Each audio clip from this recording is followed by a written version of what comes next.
broke your hearts and bent your journeys. Broken treaties left us cursed. Even now you have to cheat us, even though you think we're tame. That in our losing we found proudness, and in your winning you found shame.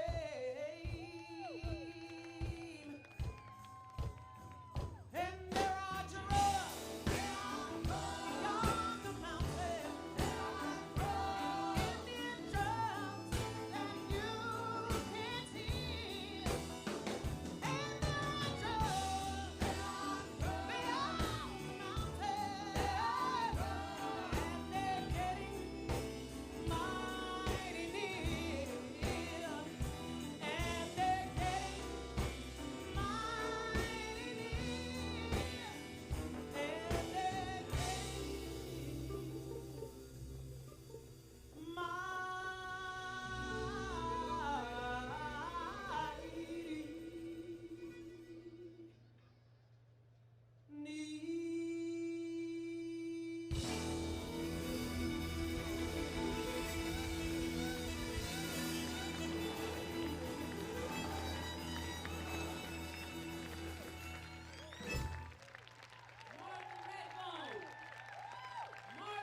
Redbone.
If we could live the ancient dance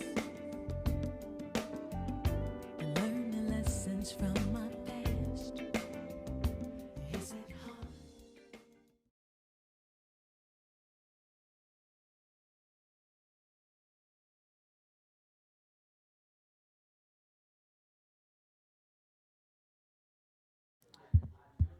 Yes, okay. Testing? Testing here? Okay. Can you turn the mic up just a hair? There we go. Okay, we'll go ahead and get started here. So,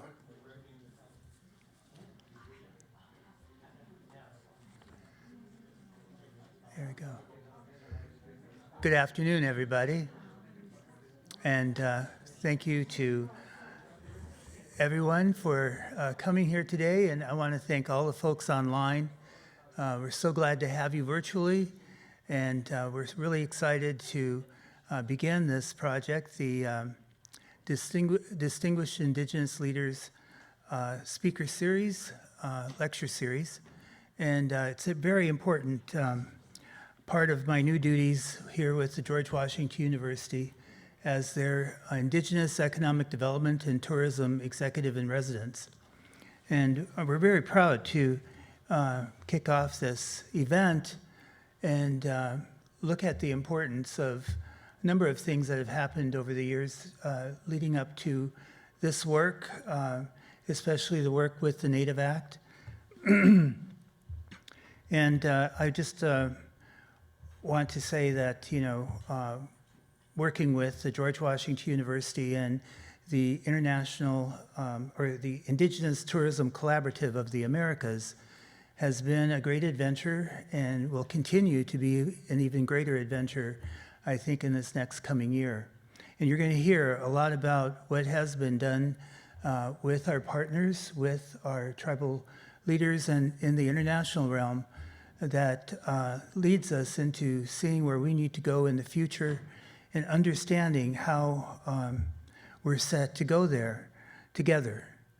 So I'm also very sorry to report that Kathy Baird, who was scheduled to be our MC for today, has come down with the COVID symptoms and can't be with us. So, we started this at the very beginning of COVID, and it seems to haunt us now, continuing. But it's also emblematic of many things in terms of how we readjust, how we look together to make things stronger and not continue the same path so that we do better and are prepared better for the future. If you don't know Kathy, she's the Chief Communications Officer of the Washington Post. That's a huge, huge position. And before that, she was Senior Global Communications Leader at Nike and the Managing Director and Head of Ogilvy's in Washington, D.C. Kathy is Sikanju Lakota, an enrolled citizen of the Rosebud Sioux Tribe, and is also a descendant of the Oneida Nation of Wisconsin. Of the many things Kathy has accomplished, it is her work on the advisory board of Illuminative, the Native nonprofit working to increase the visibility of Native nations and Native peoples in American society. It makes her such a great friend of the Indigenous tourism universe because she understands the importance of visibility to our people for us to be able to succeed independently and determine our own futures. Kathy left us a statement, and I'm going to read it for you today in her absence.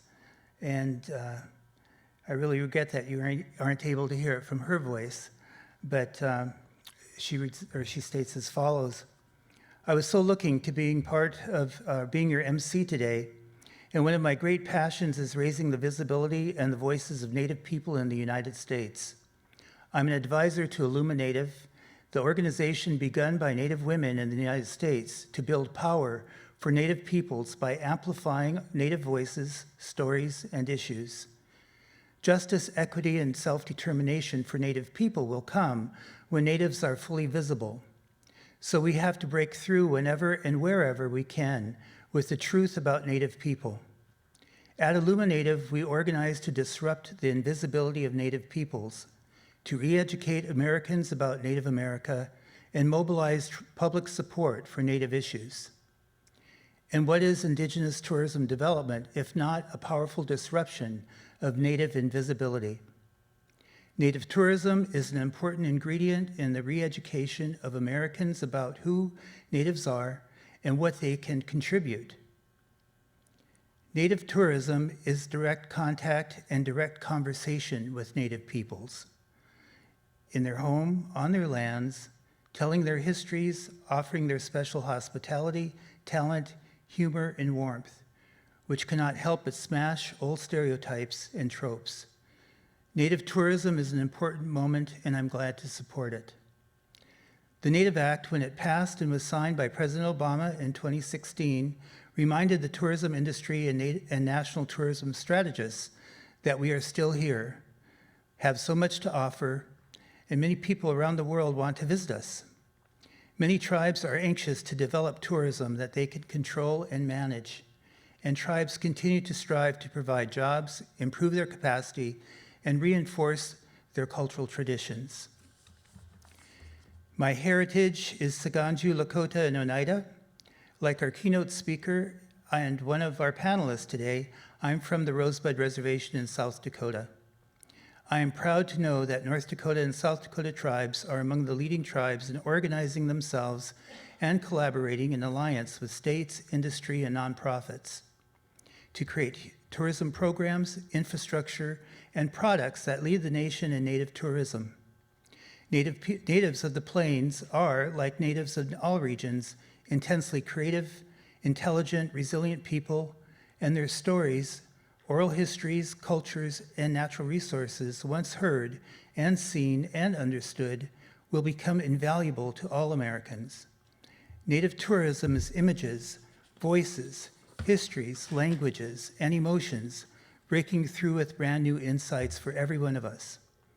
You have noticed, I know, that Native peoples in the United States are currently enjoying a bump in visibility through exceptional Native movies, TVs, shows, plays, histories, novels, cuisine, fashion design, fine arts, and athletics.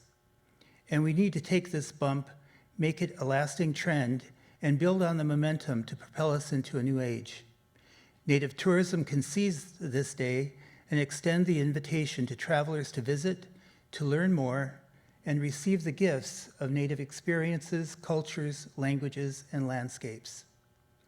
I'm happy to be in your circle of supporters for Native tourism development, and thank you for your work. And we thank Kathy for her support, and we thank her for her words. Now, some of you might remember a friend of mine, the late LaDonna Allard, and she was the director of tourism for Standing Rock, a reservation that straddles North and South Dakota. One year, Brand USA, a dear friend of mine, invited LaDonna to be part of their booth at IPW at the U.S. International Trade Show called IPW Powwow, or International Powwow. LaDonna was inundated with appointments by the international press, and that's the place where we market ourselves to the world. And special tour operators and press are invited. And LaDonna was one of the main draws for the booth there at IPW, and she invited the press to come to Standing Rock. And several came and were really moved by the experiences there at Standing Rock, and they were so moved that they came back and they did videos, stories, photos, and made deep friendship with LaDonna. They wrote those articles and published them into many international journals on tourism. But later, when the Energy Transfer Partners began to build the Dakota Access Pipeline across the treaty boundaries of the Standing Rock Reservation, LaDonna was there and was deeply involved in that because it was her land that they were building that pipeline adjacent to, and near the graves of her father and her son. So she stood up to oppose it and created the Sacred Stone Camp. That went down in legend. But what happened was the importance of visibility to that effort, the struggle to get media to even see the tribal side of the story. LaDonna was able to reach out to the press that had befriended her before and come there, and was able to get them to come back and witness and record what was happening at Standing Rock. And that voice went forward then internationally from those reporters. And LaDonna was able then to get the CNN and NPR to cover it domestically and get the true voice of what was happening at Standing Rock heard. Standing Rock was no longer invisible, and neither were its people and their supporters in the fight for sovereignty and environmental integrity of their land and water. LaDonna knew if you invite them, they will come, and when they leave, they will not be the same. And that's the truth. Now, the Native Act, like all legislation, is a convoluted journey as well. And, it's written in a complicated and redundant and somewhat, abstract language that Congress prefers. That style interferes with how we understand clearly what is the law and who is obligated to do what. We're going to talk a lot about the Native Act today, and it only takes about 3 minutes to say exactly what's in it. So quickly, I'm going to try to guide you through my understanding of the Act and lead us into this open discussion on the effects of the Act and the future of the Act. Where we talk about natives today, that's going to reflect what the Act says: tribes, tribal organizations, and Native Hawaiian organizations. So when we mention tribes, please keep in mind that it's all of that. And what the Native Act directs, it directs the federal agencies to do, that they shall all update their respective management plans and tourism initiatives and strategies to include tribes, tribal organizations, and Native Hawaiian organizations in order to integrate Native tourism in the U.S. tourism industry, advance the National Travel and Tourism Strategy, increase collaboration between federal tourism assets like national national parks, forests, lakes, monuments, national conservation areas, and wildlife refuges and their nearby tribes. Improve self-determination and self-governance, encourage tribes to engage more fully in tourism activities, to increase visitation to rural and remote areas, provide grants, loans, and technical assistance to spur important infrastructure development, increase tourism capacity, and elevate living standards. Improve travel and tourism data collection and analysis, and align federal agency websites and publications with the goals of the Act. Identify agency programs that could be used to support tourism capacity building and help sustain tourism infrastructure in Native American communities. Develop visitor portals at parks, landmarks, heritage, and cultural sites, and other assets to showcase and respect the diversity of the indigenous peoples of the United States. Share local American heritage through the development of bilingual interpretive and directional signage. Provide technical assistance through an MOU or cooperative agreement with national organizations to clarify and deliver technical assistance in areas of need identified by tribes.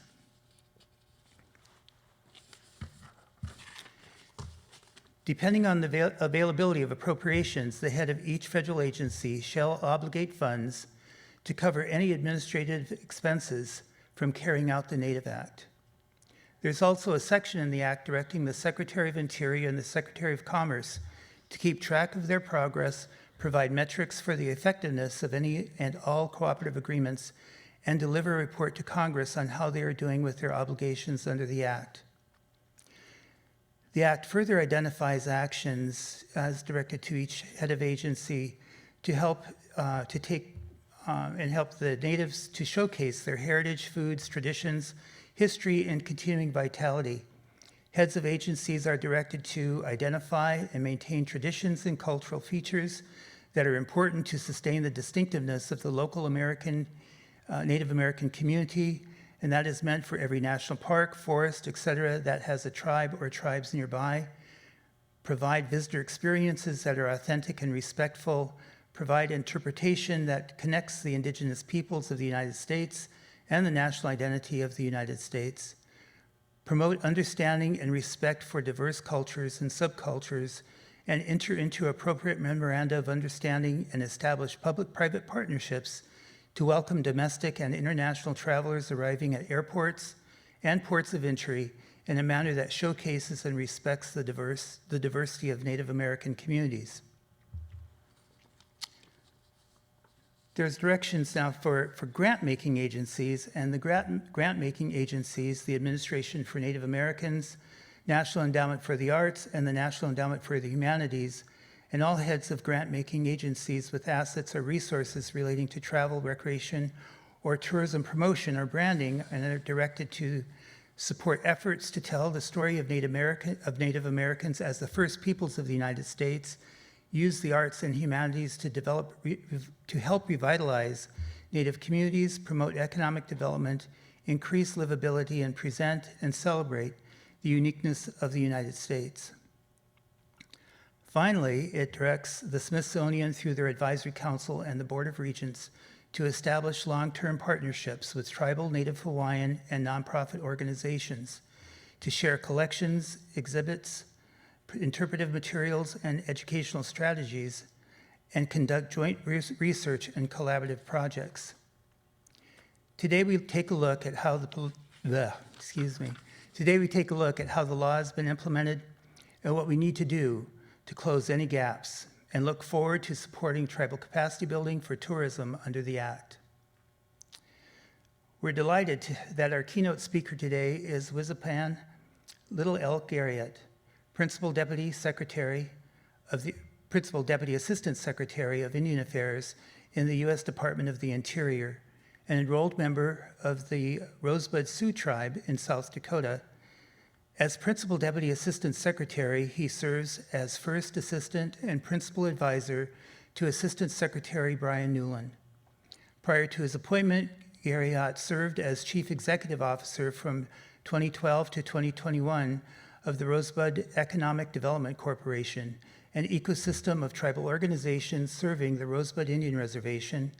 In this capacity, Mr. Garriott led and started businesses and community-based programs, including a Native American immersion school and 1,500 head buffalo herd. Garriott's previous federal service, including serving under the leadership of then Assistant Secretary of Indian Affairs Larry Echohawk from 2009 to 2011. Born and raised on the Rosebud Indian Reservation, he attended St. Francis Indian School, where he received the National Indian School Boards Association's Student of the Year Award in 1998. He was the first BIA student to attend and graduate from Yale University, where he completed a bachelor's degree in 2003, and where he also was the first student to use an Indigenous language, Lakota, to complete a foreign language graduation requirement. In August 2003, Mr. Garriott joined the Washington, D.C. office of then Senate Minority Leader Tom Daschle of South Dakota as a staff assistant. He went on to serve as Special Assistant for Indian Affairs and Economic Development, advising on various issues impacting tribal communities, including agriculture, healthcare, housing, and renewable energy development. Mr. Garriott holds a Juris Doctor degree from the University of Arizona's James E. Rogers College. Mr. Garriott is part of the Aski Lumpi Tioshpe family clan of the Sikanju Oyate, or Rosebud Sioux tribe. His name from his grandfather, who lived 6 generations before him, has 3 meanings: a parfleche to carry sacred objects, a great burden or life calling, and the sacred Black Hills of Lakota. Due to his intense schedule, he joins us today from a remote location, and please welcome Mr. Wizapan Garriott.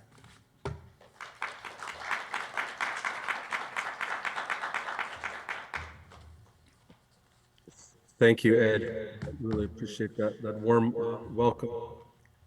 Hamitakepi, Yoha Chante Washte Nape Choose Apelo, Wizip Hemacha Pelona, Sichago Lakota Hemacha na Ashke Guluipi, Tiosh by Emataha. I greetings. I greet each and every one of you with a good heart. My name is Wizip. I'm a citizen of the Sichago Lakota. Our government name is Rosebud Sioux Tribe, and I come from the wrapped hairband of the Sichago. If there's one name that's synonymous with Native tourism, it's Ed, and we're just continually thankful for his leadership, and continued advocacy in this space to bring so much awareness, and to bring a lot of to help Indigenous people, share our world with the rest of the world. I'm really excited and glad to join you today to discuss how we can ensure that the Native Act fulfills its promise of strengthening, tribal-led economies through tourism, and to talk about what's been accomplished so far, and to help us think about the road ahead. I want to thank you for that warm introduction. Coming from the Sichago Lakota, our homeland is the Great Sioux Nation. And that encompasses South Dakota, and we have, our treaty rights that reach up into North Dakota and Montana, Nebraska, and Wyoming, and so it's really exciting to see so much of this work and so much of this discussion, centered around the place that I and many others call home. And with that, I'm really proud of a lot of the statewide efforts, to develop sustainable tourism through native-led, collaborations with tribes and federal and state agencies, local entities, nonprofits, businesses, and academic institutions. And I really commend the alliance, the alliance's tribal leaders, for all the work that they've been doing, as well as the South Dakota Secretary of Tourism, from my home state, Mr. Hagan, and for his leadership around that. Really also thankful and proud of the work that the Native nations in North Dakota are doing to really, raise the profile of leadership there, and it's exciting and encouraging. I think, as a lot of folks know, that the state of North Dakota, has done a lot of work in this area, leading the way for bringing 6 tribal entities together in 2015 to collaborate, to form an alliance, and later form a nonprofit organization to promote tourism as a part of an important industry in tribal economies. Their effort and other efforts were successful in helping to win congressional approval on September 23rd, 2016, of Public Law 114221, the Native Tourism and Improving Visitor Experience, or as we commonly call it, the Native Act. 2 years later, they were instrumental in helping to secure Native Act appropriations, funding for Indian Office of Indian Economic Development to continue the project in North Dakota and to begin doing some similar work in other states. We at the Department of the Interior, have worked hard to implement, policies that support and encourage tribal revitalization. Since the Native Act's inception, Indian Affairs has engaged in significant regionally focused tourism efforts. The United States, we have a trust responsibility to work on a nation-to-nation basis with all 574 federally recognized tribes, which requires us to be purposeful and also meaningful in the actions that we take. As my boss, the Assistant Secretary for Indian Affairs, Brian Newland, has so eloquently expressed in the 2022 Congressional Native Act report, quote, "To fulfill this responsibility, we must protect and strengthen tribal sovereignty and collaborate with tribal nations to make life better for Indigenous people. We have a duty to revitalize tribal languages, cultures, economies, and lands to address the harms that past policies have inflicted on Indigenous people." If you haven't had an opportunity to review the 2022 Native Act report, I encourage you to take a look. It's on the website for the Office of Indian Economic Development, or the tribal portion of the website. Indigenous tourism offers communities an opportunity to generate income and to alleviate poverty, increase access to healthcare and education, and conserve our cultural and natural resources. The Native Act attempts to address the need for long-term investment from the federal government in building tribal capacity for tourism and economic development. This includes supporting tribes with creating, developing, and promoting tourist experiences on their lands as a vital part of building the tribal economic base. As was explained earlier, the Native Act was signed into law by President Obama in 2016, with the purpose of making these long-term investments. As was explained, Congress enacted the Native Act to, quote, "enhance and integrate Native American tourism, empower Native communities, increase coordination and collaboration between federal tourism assets, and expand heritage and cultural tourism opportunities in the United States. Additionally, what the act is supposed to do is to help enhance and improve tribal self-determination and self-governance, and encourage American Indian and Alaska Native tribes and tribal organizations, as well as Native Hawaiian organizations, to more fully engage in Native tourism activities to increase and bring more people to their communities in the ways that the Native communities see fit. The Native Act is one of the most exceptional bipartisan laws that we've seen in Congress. When it was passed, it was passed by acclamation. And this means that both the House and Senate voted unanimously in favor of it. For those of us who follow Congress, this is not common.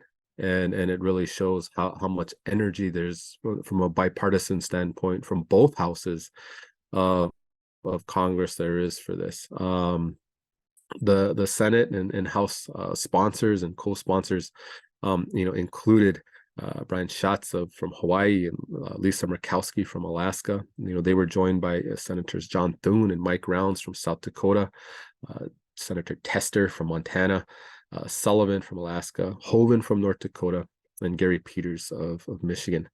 Current Senator Mark Wayne Mullen sponsored the legislation when he was on the House side, and the bill's co-sponsors at the time included the late Don Young of Alaska, now Senator Kevin Kramer of North Dakota, Kristi Noem from South Dakota, Tom Cole from Oklahoma, John Huffman, Dinah Titus, and Mark Amadei of Nevada, and Betty McCollum from Minnesota.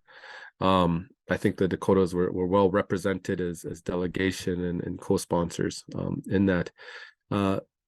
So the act, continues to really, have a strong mandate, and everyone is supportive.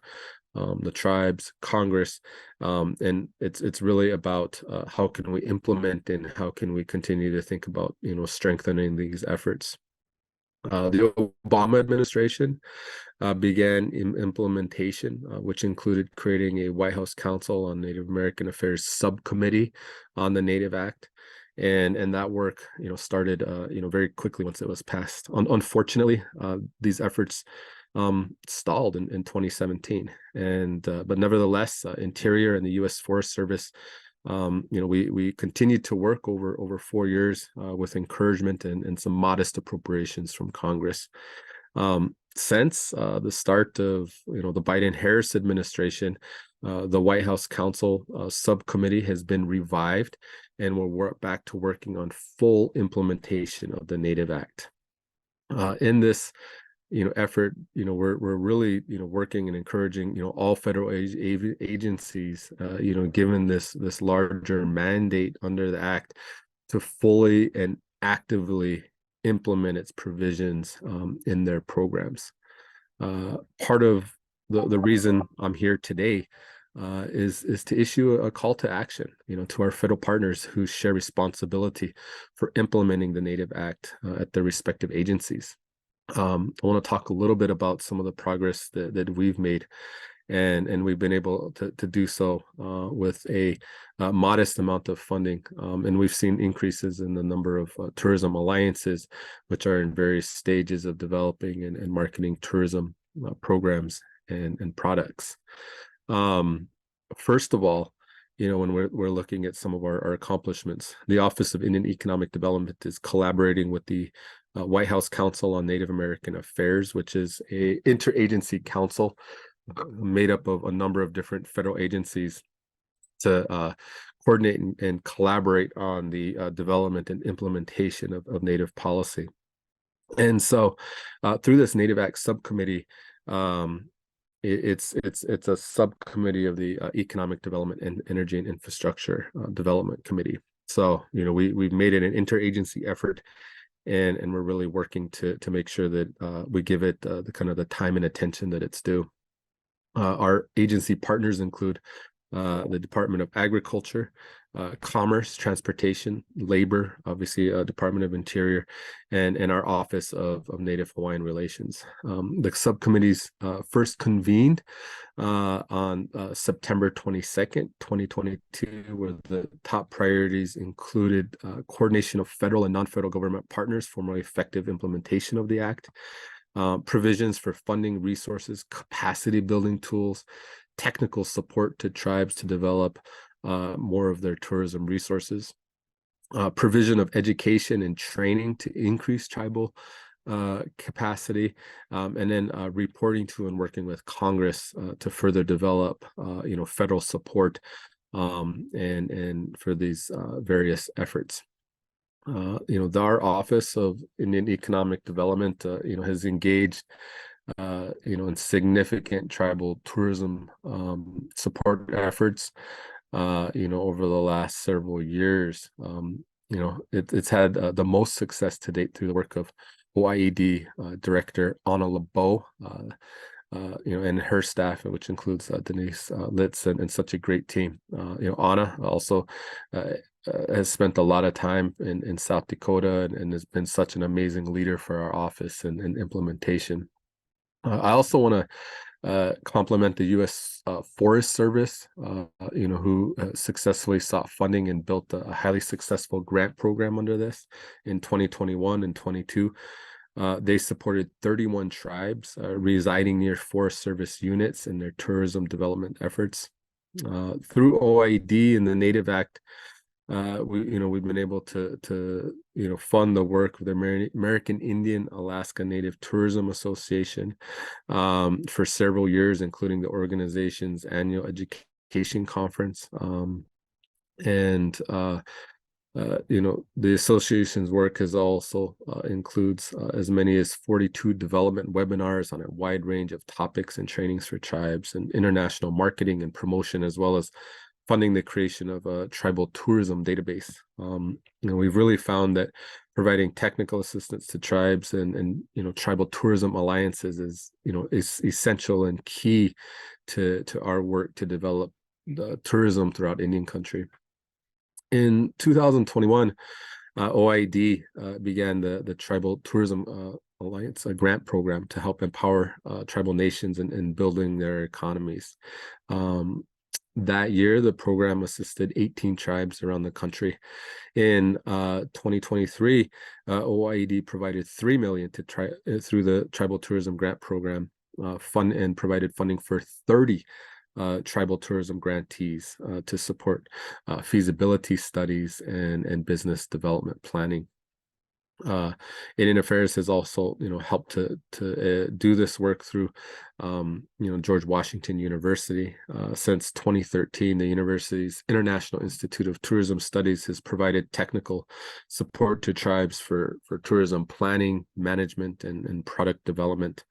By funding this work, Indian Affairs has aided in the development of 2 successful statewide Native tourism alliances in North and South Dakota. In North Dakota, a lot of the credit goes to the Turtle Mountain Band of Chippewa, whose chairman, Jamie Azure, I believe, is one of the speakers later today. The grant to Turtle Mountain was received from the Northwest Area Foundation and the Pathways to Prosperity program, and supports research that identifies tourism in the area of tribal economic development. This helped lead to a contract with George Washington University and the creation of the North Dakota Native Tourism Alliance. With tribal leaders and strong support and involvement in South Dakota, the university, helped to start the South Dakota Native Tourism Alliance, and in addition to developing their tourism capacity and creating new cultural tourism, products that could be brought to market. I'm pleased to say that, having been tested in cooperation with a global tour operator, Destination America, the South Dakota tour is now operational. Today, both of these alliances are active and thriving, and doing a lot of really great work. In North Dakota, the alliance has 27 members, including all 5 tribes. and South Dakota. The alliance has 26 members, including all 9 tribes in the state. Um, tribes have a natural and many natural and cultural assets to develop, but a lot of times lack the resources. This is one of the main challenges I had when I was working for my tribe in South Dakota.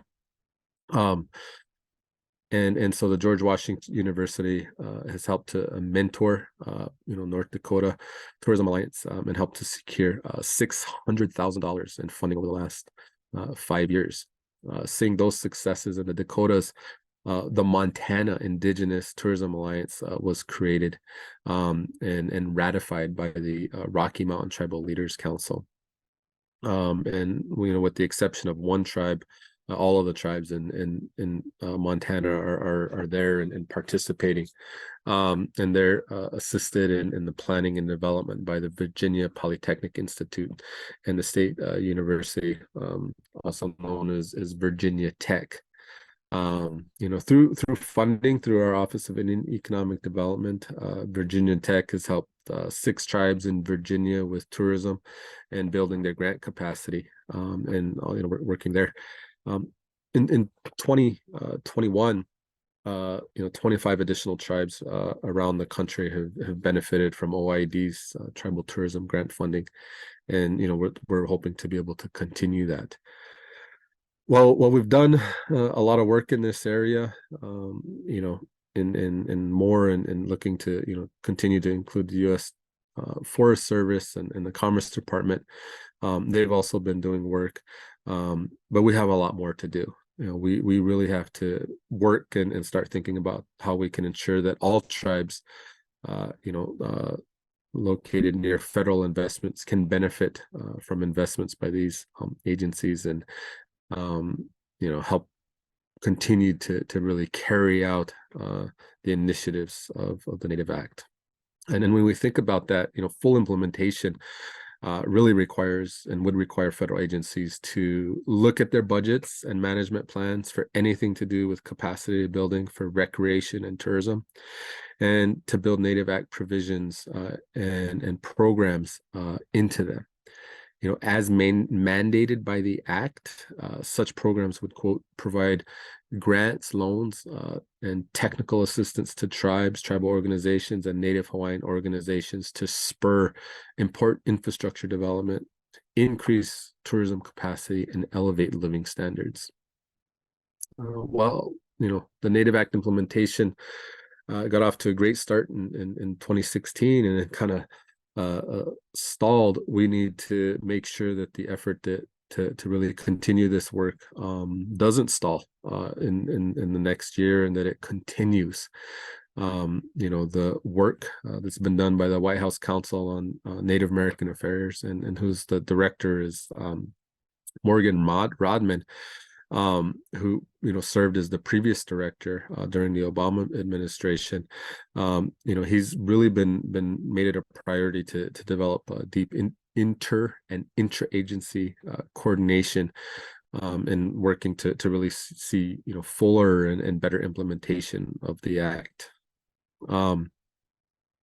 We really recognize that there's a lot more that still needs to be done, to really fulfill the Native Act's promise of building sustainable tribal economies through tourism. I want to say that in Indian Affairs, the Office of Indian Economic Development, and on behalf of the White House Council on Native American Affairs, we're committed to this work and really want to see it grow and thrive and continue.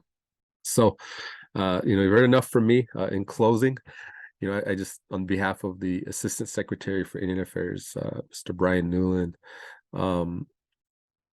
we're calling on all federal agencies with responsibilities under the Native Act to join us in fully implementing this really landmark legislation, whose ultimate goal is supporting and promoting tribal self-determination and sovereignty. We wish you the best in your discussions this afternoon, and I'm really looking forward to hearing more about what's discussed, and hearing your ideas and plans on how we can continue to not only implement this but improve implementation, and how we can help to bring federal partners you know uh, more to the table in implementation. So again, I just want to thank everyone for this work. It's really important, and for sticking with me today. I wish I could have been there in person, but I have some activities with my family back in South Dakota that I have to attend to, and so again, I just want to say thank you to everyone, and really looking forward to the outcome of the work here. So thank you. Thank you, Eze. Well, that was a great presentation by Mr. Garriott, who represents the Department of Interior, and we're really happy that the other lead agency for the implementation of the Act, the Department of Commerce, is here today, represented by Sean Descheny. She's the Director of the Native American Affairs and Economic Development in the Office of the Secretary, and she's in a position that has been there but has been vacant for many years. And so we're really happy that Department of Commerce has seen fit to, fill that position and bring somebody, I think, with the energy and determination to really make some great changes and see us forward with the Department of Commerce. She was in her position, and her work is elevating the department's efforts in Indian country and aligning commerce with President Biden's agenda for tribal nations. She is an undergrad from Stanford and has her law degree from the University of Arizona. She's enrolled with the Turtle Mountain Band of Chippewas and has been advocating for tribes for nearly 20 years through her work on economic development, including tourism, land recovery, and responsible resource development. And she serves as Department of Commerce representative on the White House Council of Native American Affairs. We're delighted to have her here on our side with us today, and I'm pleased to welcome Ms. Sean Descheny.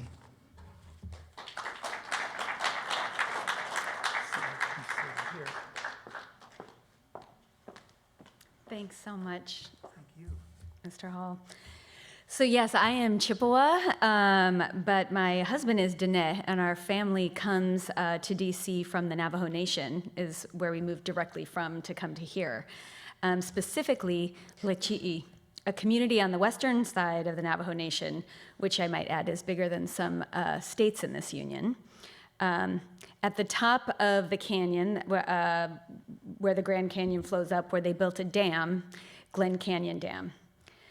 Lechi'i means red, and it reflects the red earth in that region, which, standing in stark contrast to the pristine, crystal clear waters of the dazzling blue lake that grew behind the dam, made it one of the most stunning places I've ever visited in my life, more than the Italian Riviera and certainly right up there with Greece.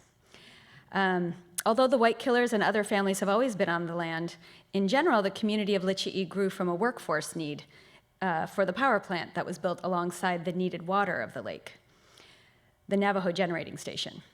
My husband's father and his 11 brothers and sisters and their partners settled there from the nearby communities of Coppermine, Denahotso, and other communities to work at the power plant in the community.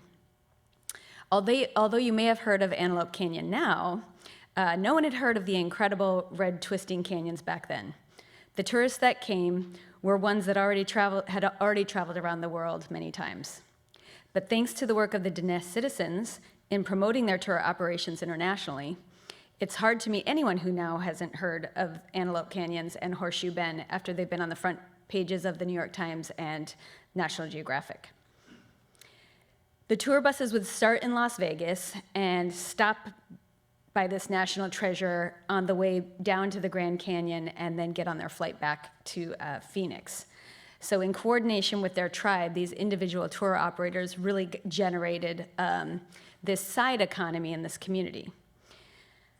Because of their promotion efforts, and fortunately for us and the droves that were leaving the town as the power plant was recently being shut down and dismantled, Lichi'i's tourism economy more than doubled over the years and supplanted the power plant as the primary driver of the town's economy.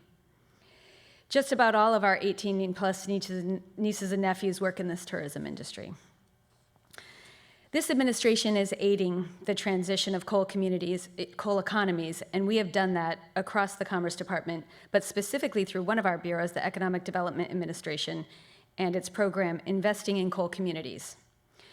Under their Good Jobs Challenge, they have offered millions in economic adjustment assistance, coal communities commitment, assistance to coal communities. I'm sure you're familiar with the travel, tourism, and outdoor recreation program they had, and they have a specifically one for Indigenous communities. And I believe $300 million has gone specifically towards tribal communities.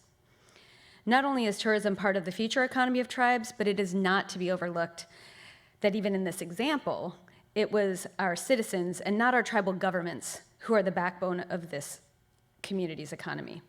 A government simply creates the ecosystem where tourism can thrive and elevate the businesses of our citizens.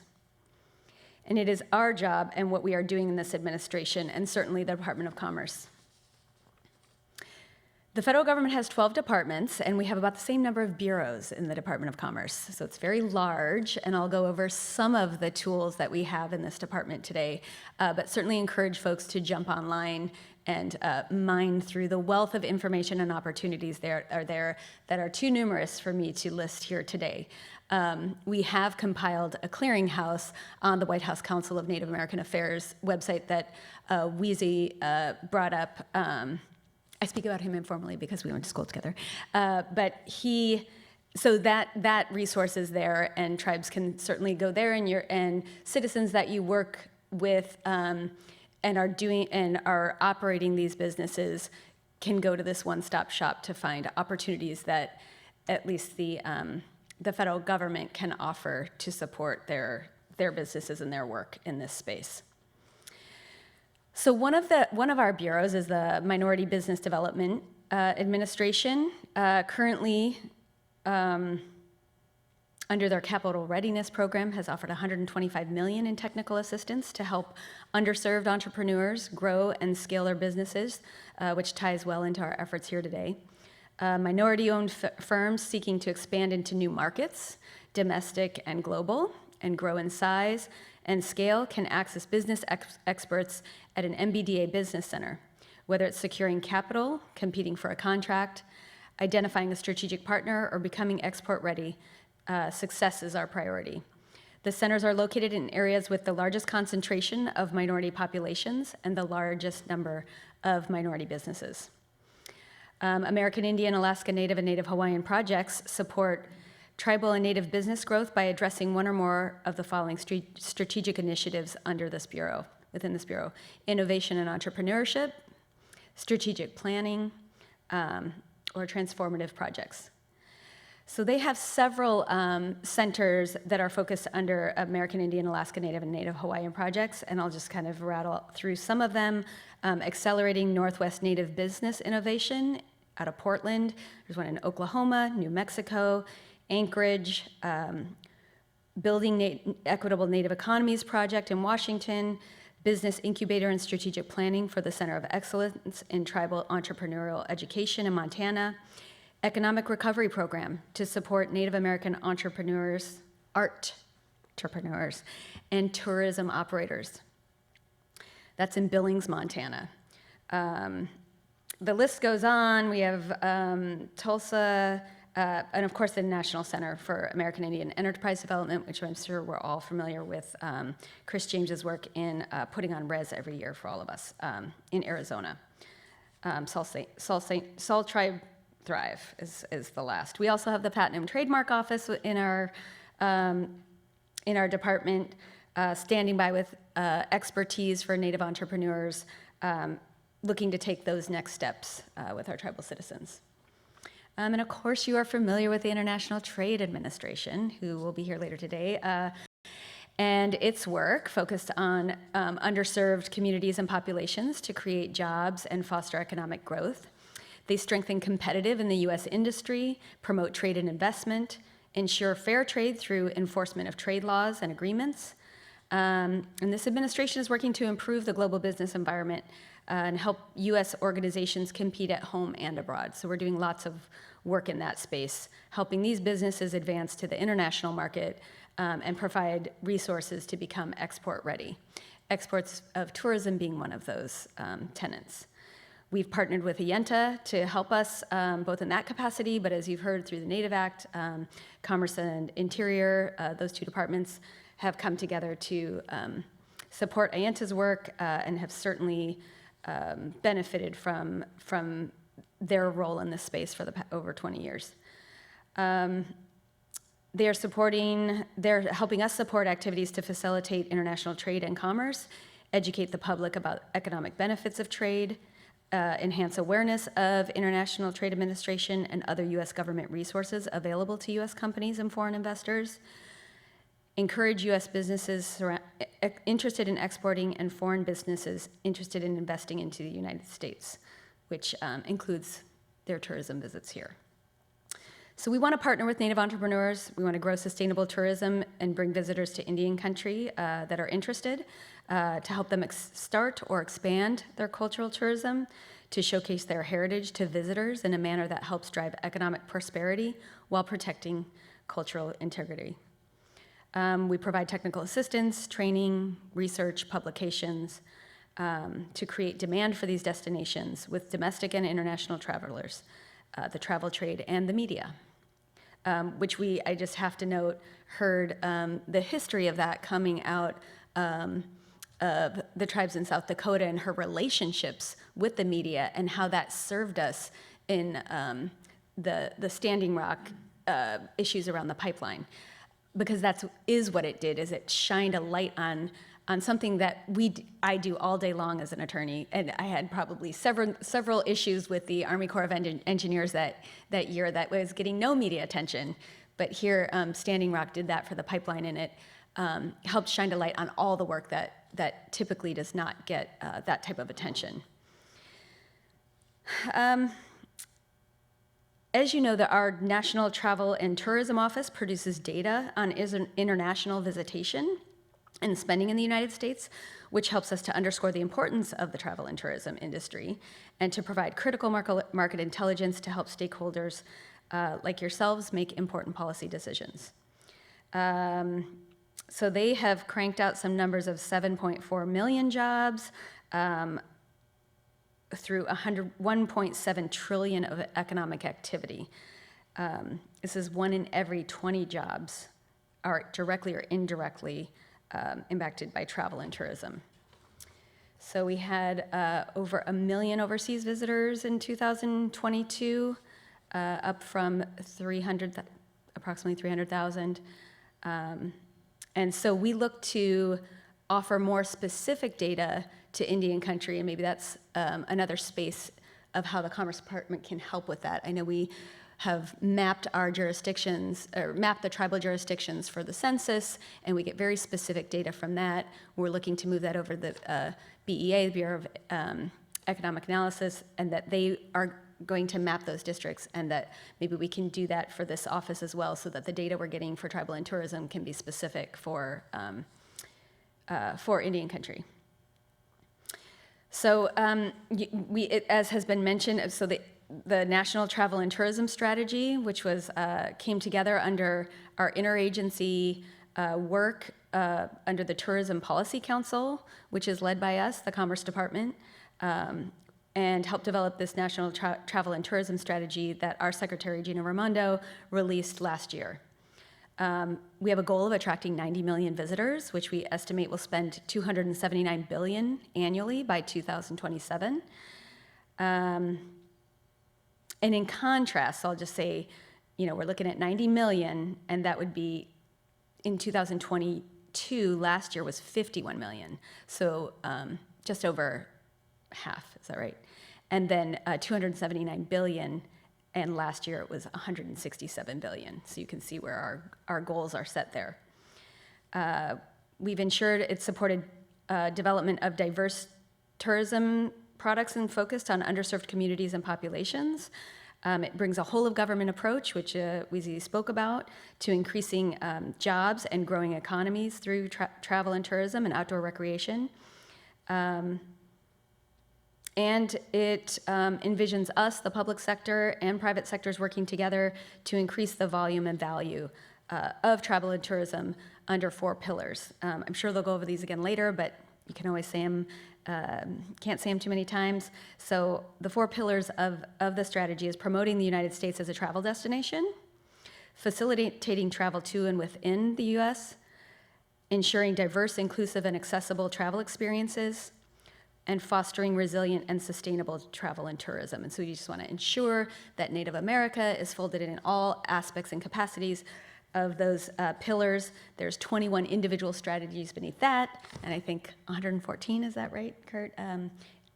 Individual actions underneath each of those. One of which is, I'll just give an example, leading an initiative at the U.S. embassies in top international markets to coordinate U.S. government efforts on the ground to promote travel to the United States through dynamic strategic tourism and country plans. So that would be an example of how we would want to ensure that this growing effort, as we spoke about, led by North Dakota and some of the tribes and states around there, are trying to pursue and ensure that our efforts are folded in. In closing, I saw the term radical tourism was used in the materials for this gathering, the definition being an emerging specialty for travelers which incorporates the political and social structure, or in other words, the history of the place we're visiting. It's important to share our histories along with our culture, and in that way we help educate folks of our current reality, often impoverished, and the role of that history played in creating that reality. As with Native American Heritage Month, it is not just an opportunity to share all we have contributed, but rather a time to educate an often uninformed public about the history underlying the complex state of our current communities. So they walk away not only with a piece of our culture, but a piece of our history. Thank you again, Mr. Hall.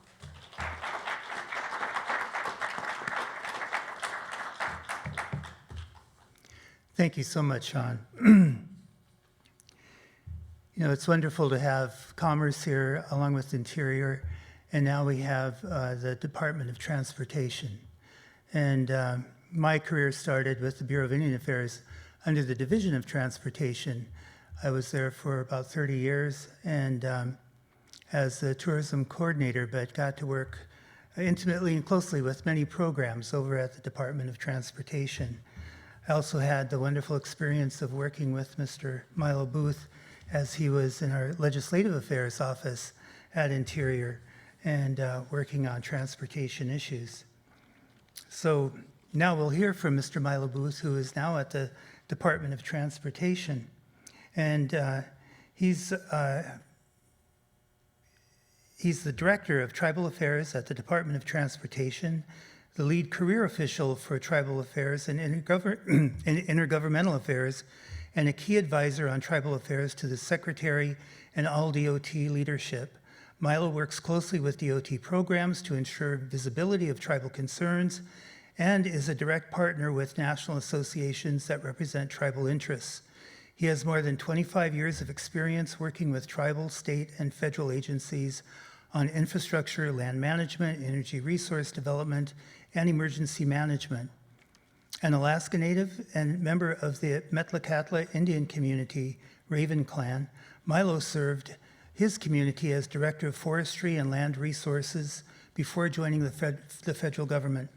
He joined the Department of Transportation after serving as Senior Advisor to the BIA Director at the Department of Interior, where he worked roads, emergency management, natural resource issues, and handled congressional affairs. Prior to Interior, he was the first National Tribal Affairs Advisor in the Federal Emergency Management Agency, leading their tribal program and implementing their tribal consultation policy while supporting regional tribal liaisons in strengthening their relationship with tribes to prepare for, respond to, recover from, and mitigate against disaster impacts. He also worked as specialist for the U.S. Forest Service Lands and Realty Management Program and a tribal liaison, and as a tribal liaison, working regularly with tribal leaders, the USDA's Office of Tribal Relations, and the Forest Service Office of Tribal Relations. He also coordinated and implemented tribal consultation on behalf of the U.S. Forest Service. Clearly, he knows and understands the federal government. Please welcome Mr. Milo Booth.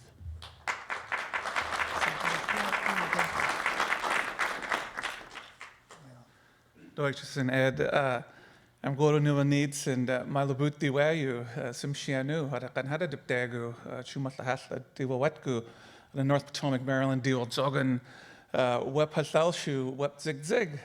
Good afternoon, everybody. I'm so happy to see all of you today, both virtually and here in person.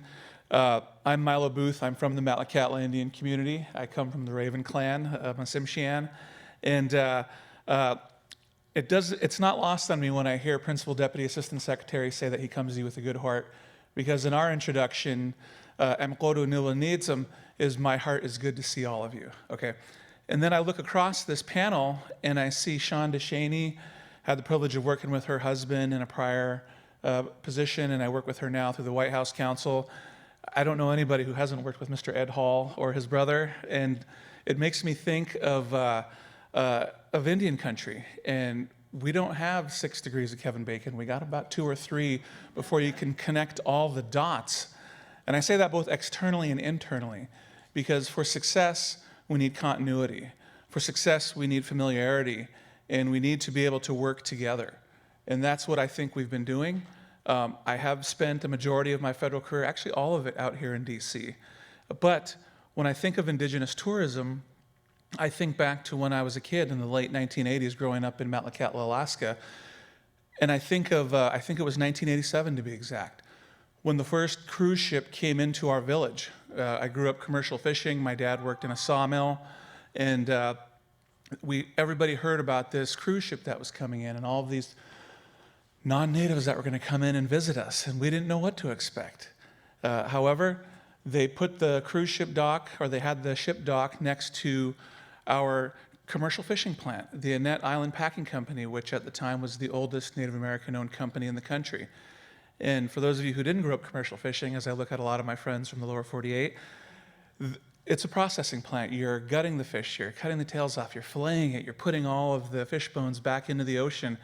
Lots of eagles like that, a lot of them.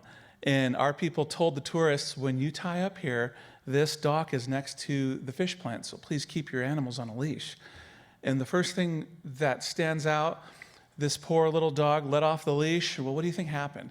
Well, that eagle saw, well, I'm going to stop eating some salmon, and there's some fresh breakfast for me. Now, it wasn't exactly a good day for that dog, right? But if we look at where we're at now, you can literally get on a plane, you can get on a cruise ship, you can go up back to Southeast Alaska, you can go to Hoonah, you can get on a zip line and take it out of the mountains of Southeast Alaska over the village and into the village of Hoonah. You can go down to the Hualapai Indian Nation and do a skywalk. Now, none of these are projects that were funded by the Department of Transportation, so why am I mentioning it? It's because how do you get there? You're driving on roads, you're going to airports, you're getting on trains, you're going into ports, you're coming out of ports. And these are aspects that we get involved in.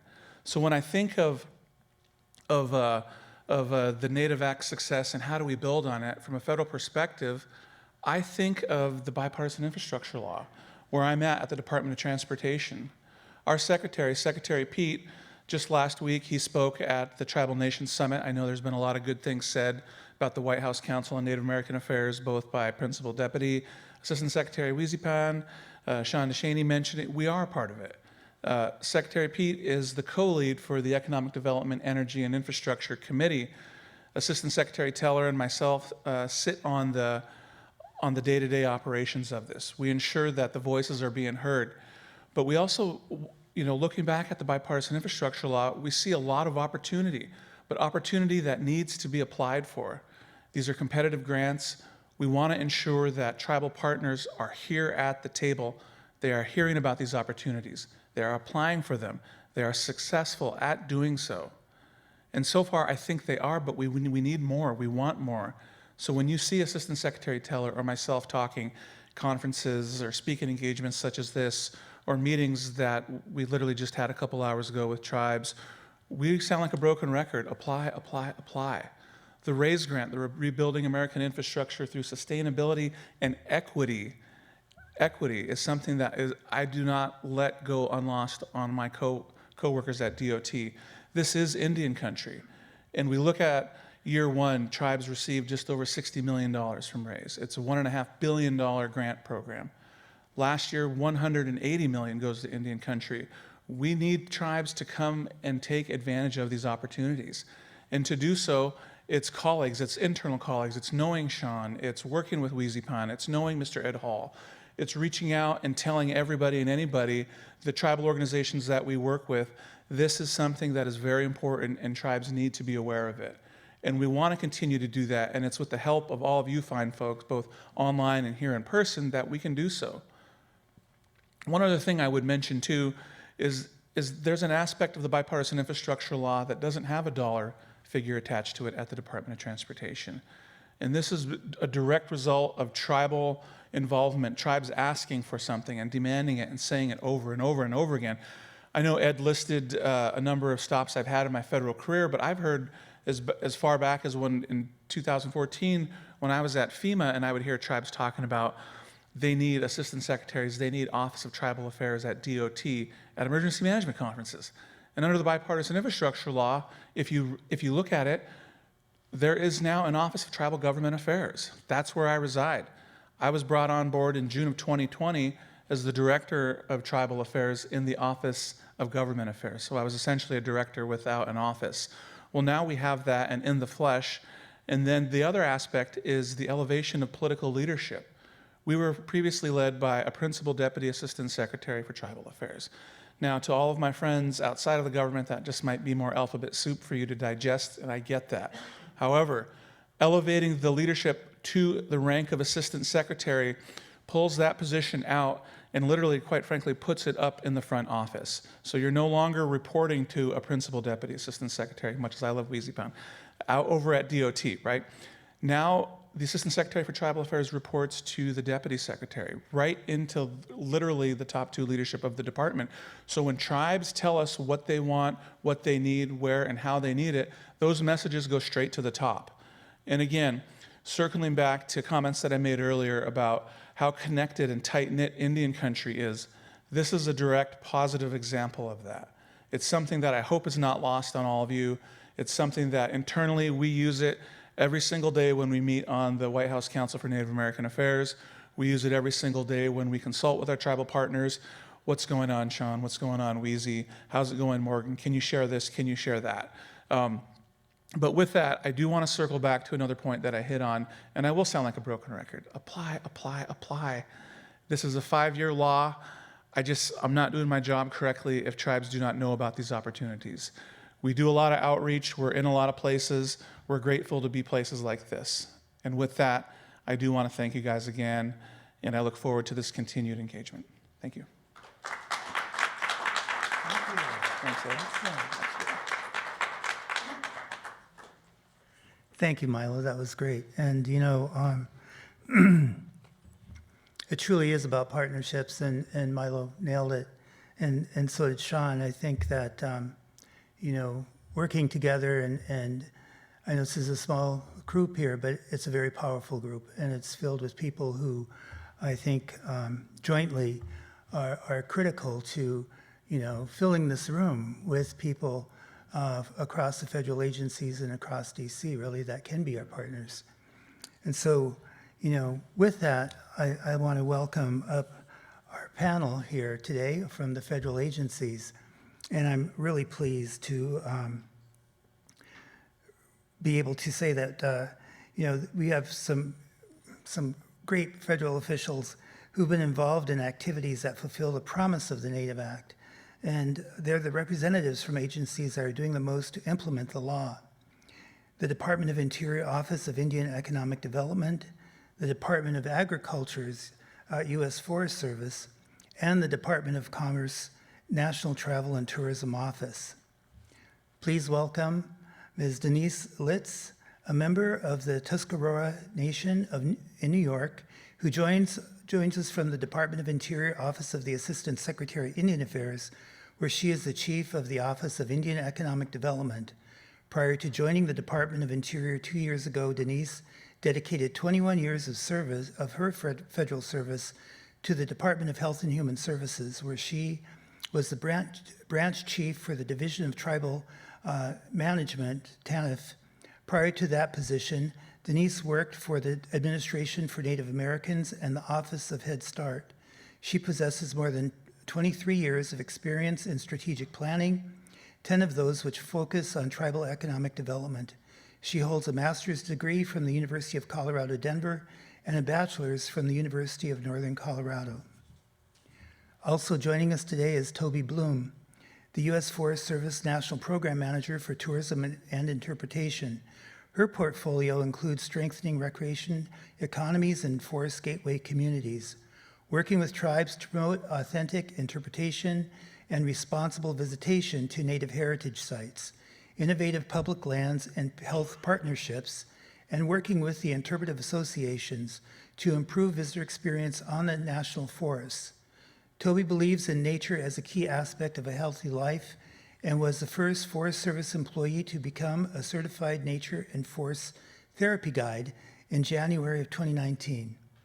As a program specialist for Forest Service international programs, and before joining Forest Service, she worked with local communities to develop ecotourism projects in Latin America and the Caribbean.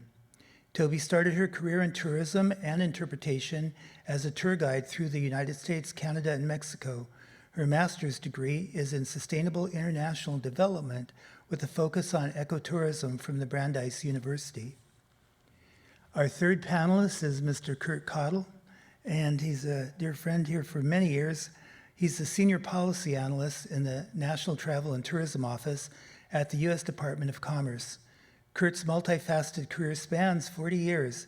He currently works promoting policies that foster the competitiveness of the U.S. travel and tourism industries. This includes serving as the Secretariat to the Interagency Tourism Policy Council, which is responsible for implementing the National Travel and Tourism Strategy. He also serves as Principal Liaison to Brand USA and leads the office's engagement efforts with industry. So I'm really pleased to bring them forward. I've got to mention too that Mr. Cottle was a private consultant specializing in tourism planning, marketing, and cultural heritage tourism in South Carolina before joining the Commerce Department, where he also served as a Director of Heritage Tourism for the South Carolina Department of Parks, Recreation, and Tourism. He began his career as a reporter and editor for the daily newspaper and served as spokesman and public information director for the South Carolina Department of Commerce. Kurt holds a master's in public administration from the Kennedy School of Government at Harvard and an MPA and a BA in journalism with honors from the University of Carolina. Wow, Kurt, what a great background. Please come up, folks, and let's do our panel.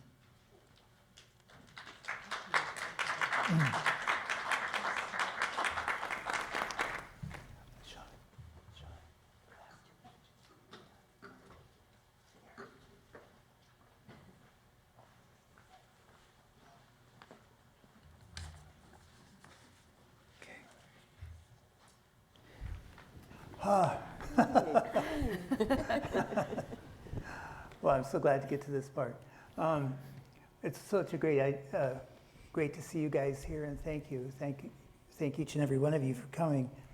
You know, my past experience with the Bureau of Indian Affairs, you know, I had to work intimately with your different agencies, and I think that one of the most important things is, you know, being able to have peers to work with, you know, to touch base with and get feedback from, because I think a lot of what we've talked about here today is complex and sometimes really boring, you know, because we're really talking about federal agency process, we're talking about an act of Congress and everything.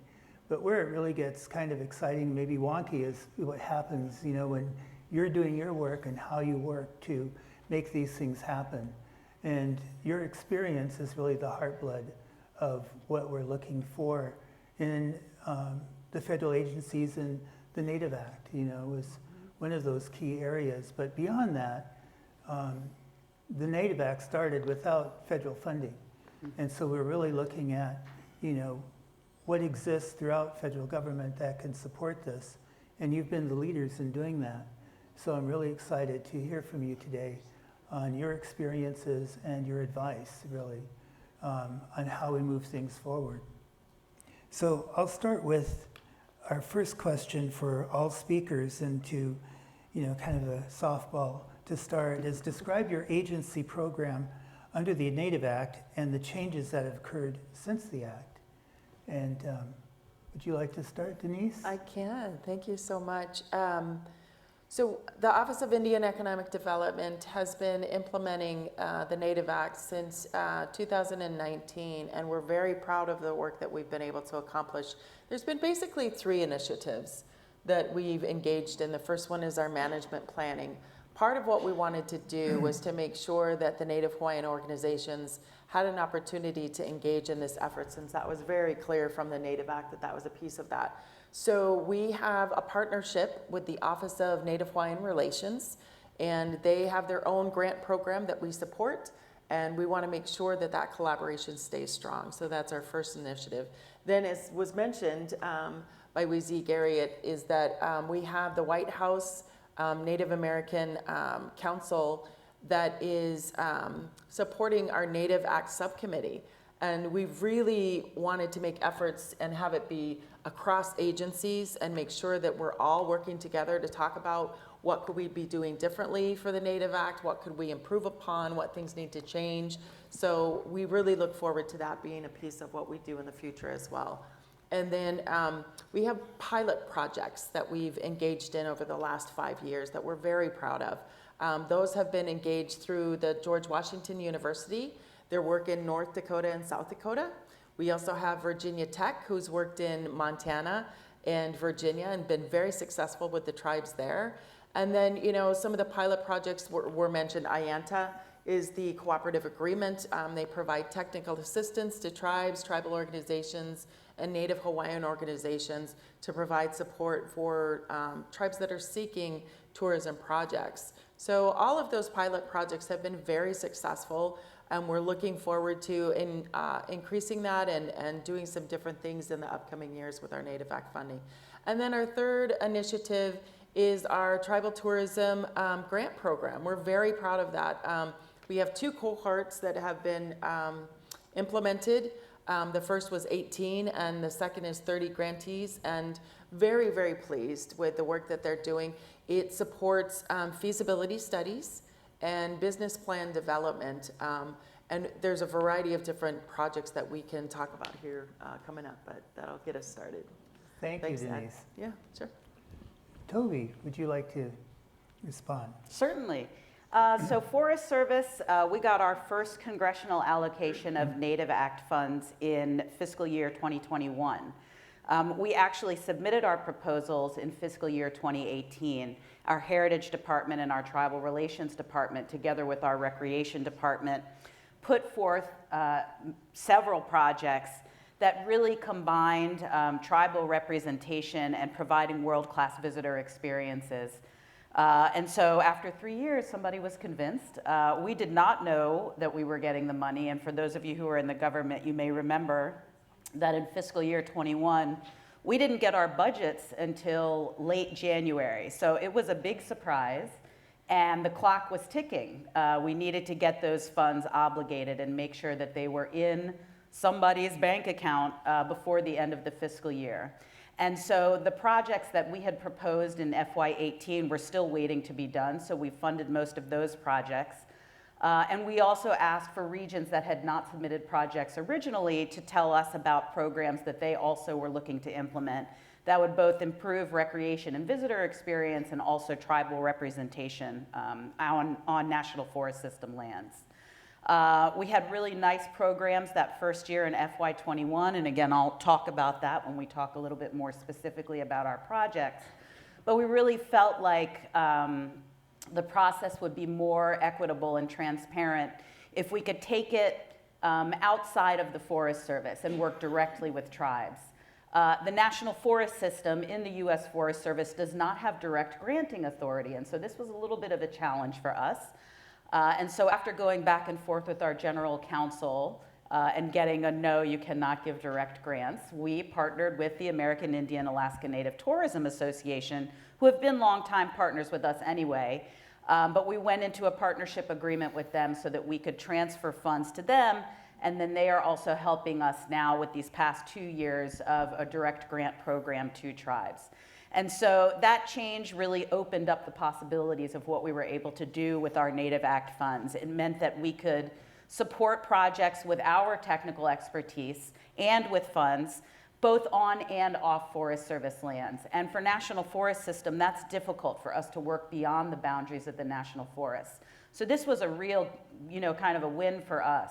And so in FY22, we granted directly to the tribes. We had 6 grantees, and those 6 grantees will have until the end of FY24 to complete their projects. We just finished our FY23 selection process. We have not announced the awardees yet, so stay tuned. That will be our next announcement. But really, the idea is for the Forest Service to use our technical expertise in terms of providing world-class visitor experiences and being the world's largest provider of recreation opportunities, and really share that technical assistance in combination with some financial assistance with our tribal partners who we've been working with, basically since the agency started. Our relationships have evolved over the years. I think it's no secret that the federal government has not always had great relationships with a lot of our tribal partners. I feel like over the last 3 years, we've done a lot of work to repair some of those relationships, and we continue to do that, again, both on and off the land that we manage, which is also tribal land.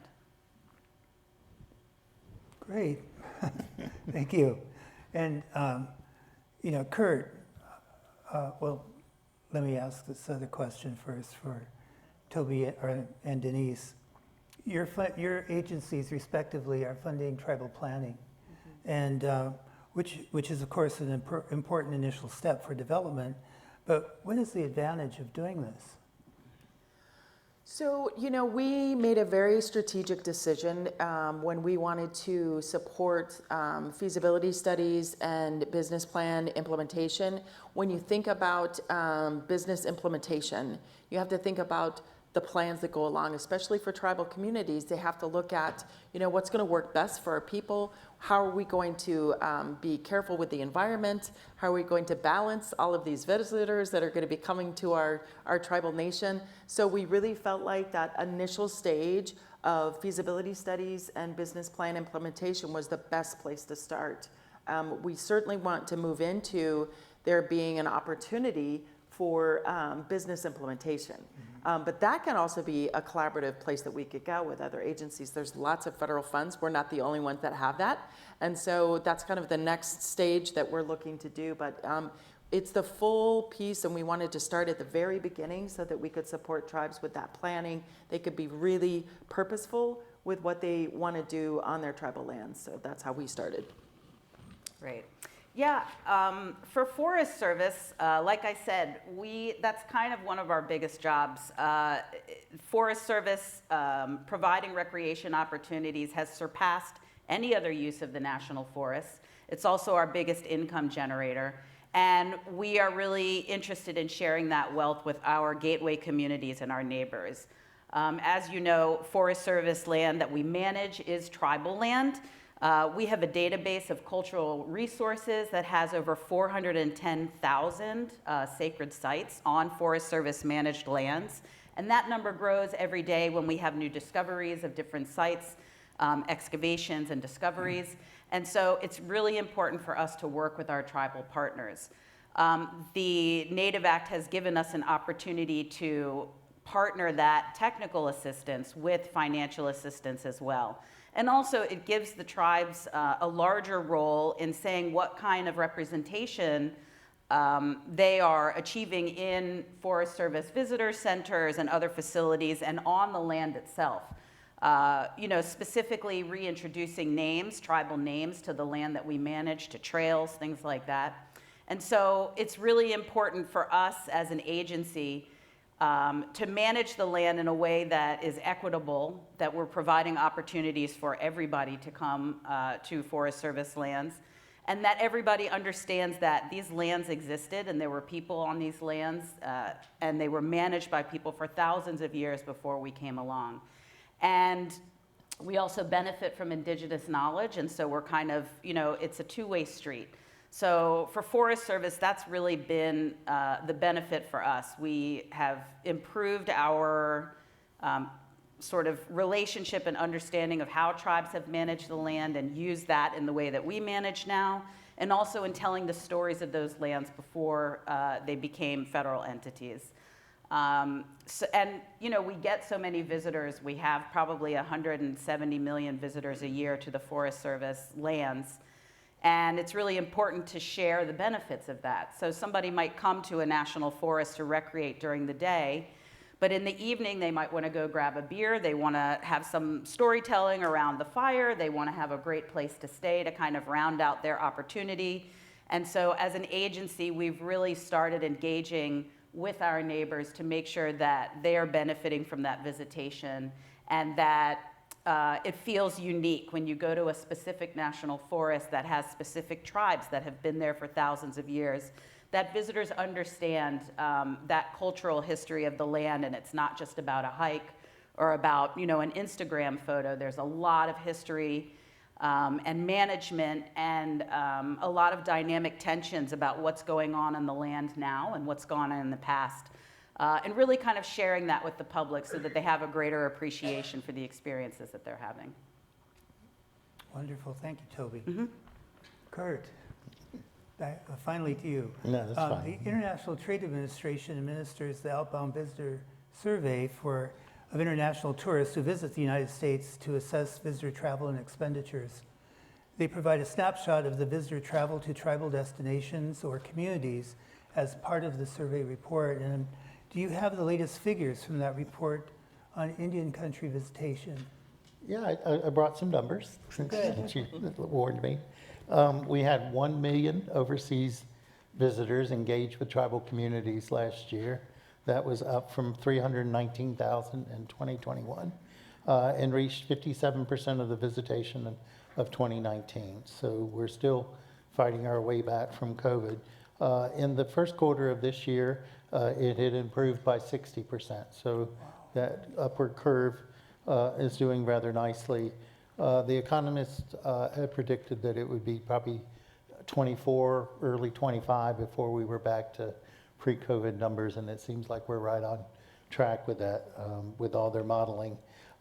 Each overseas visitor who engages with the American Indian communities on average spend $2,800 in the United States, which is significantly higher than spent by about $1,800 by overseas visitors in general. So the spend is significant. Last year, the largest international source market that engaged with American Indian communities was Canada, with 267,000 Canadian visitors, followed by France at 148,000, the UK at 125,000, and that's been consistent over time. Germans as well, 92,000, and then South Korea, 79,000. But we know from doing this work, Canada, UK, and Germany really do like the American West, and still watch a lot of those programs on their television, the old Westerns. I think of the overseas visitors who engaged with American Indian communities, top activities in the United States were sightseeing, but as Toby mentioned, shopping and eating out is important, and then certainly there was a great significance, 79% visit national parks and monuments. So that federal, and I don't think they always know if it's exactly a national park, but that sort of federal imprimatur, I think it's counted in there. I mean, I think it's, if it's got a logo on it and it's a US site, then that's, because it is responded, just to give you a little of information about how it's done. It's done at about 30 airports in the US, And we work very hard each year to get more and more airports in the program. And we pay a contractor, so this is a primary research program of the National Travel and Tourism Office. We pay people, and they interview people on their way out. So either Americans leaving or overseas visitors or international visitors going home.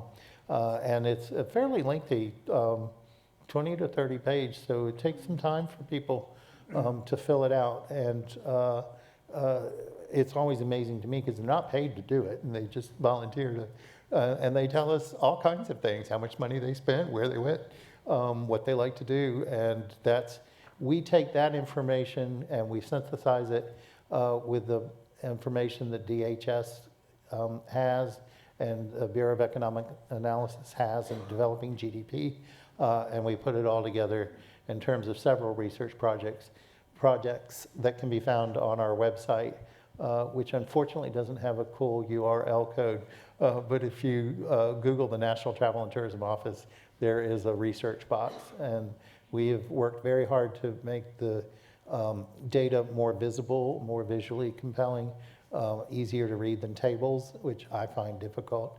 And certainly get in there and root around because it's got a lot of good stuff. Well, thank you. It's great. Now, for Toby and Denise again, the agencies you represent have used the Native Act law, which took effect in 2016, to advance Native tourism in the United States. Please tell us some of the tribes that have been helped. Sure, I'll give a couple different examples. From our pilot projects, we have Strongboard Strategies worked with Navajo Nation to develop a wool mill. We were happy to support that project. They've been very successful. The other one of our pilot projects that we supported is the Native American Food Sovereignty Alliance. So they've worked with a variety of different tribes working on, traditional foods and how we can grow it and how we can market that. So they've been very successful as well. I know Milo Booth mentioned the Wallapai. So the Wallapai Tribal Council applied for our tribal tourism grant, and they were funded to look at expanding. They have the Grand Canyon Skywalk, and what they'd like to do is to develop infrastructure. Part of the business implementation is the sustainability. And we want to make sure that our funds that we use for the Native Act can also be part of that. So they are doing a business plan to look at how to build and expand on their infrastructure. So they're going to be working on that as well. We have also supported Muskogee Creek Nation in Oklahoma. They are looking at, when you think about tribal tourism in a community, you want to think about they're looking to do, how can we utilize our historic past and make it more contemporary? So they're utilizing our tribal tourism funds to develop a business plan that they can look to what kind of activities they could provide that would be interesting for those who would like to visit. So a few examples. Great, Yeah. thank you so much. And Toby. Yeah, I will pick a few of a very long list. From FY21, when we had the funds internally, two of the programs that I thought just were fantastic. Chimney Rock is a national monument. They had their 10-year anniversary in I think it was FY21 or 22. But there are 25 tribes around Chimney Rock where that is a sacred site for them.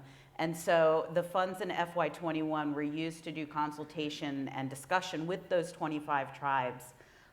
We had worked with them when the monument was established to make sure that there was accurate representation, but we continue to update that as we learn more and we do better. So for the 10th anniversary, we improved and added more tribal representation in the interpretation at Chimney Rock. And for the celebration itself, we actually had a tribes-only day of celebration.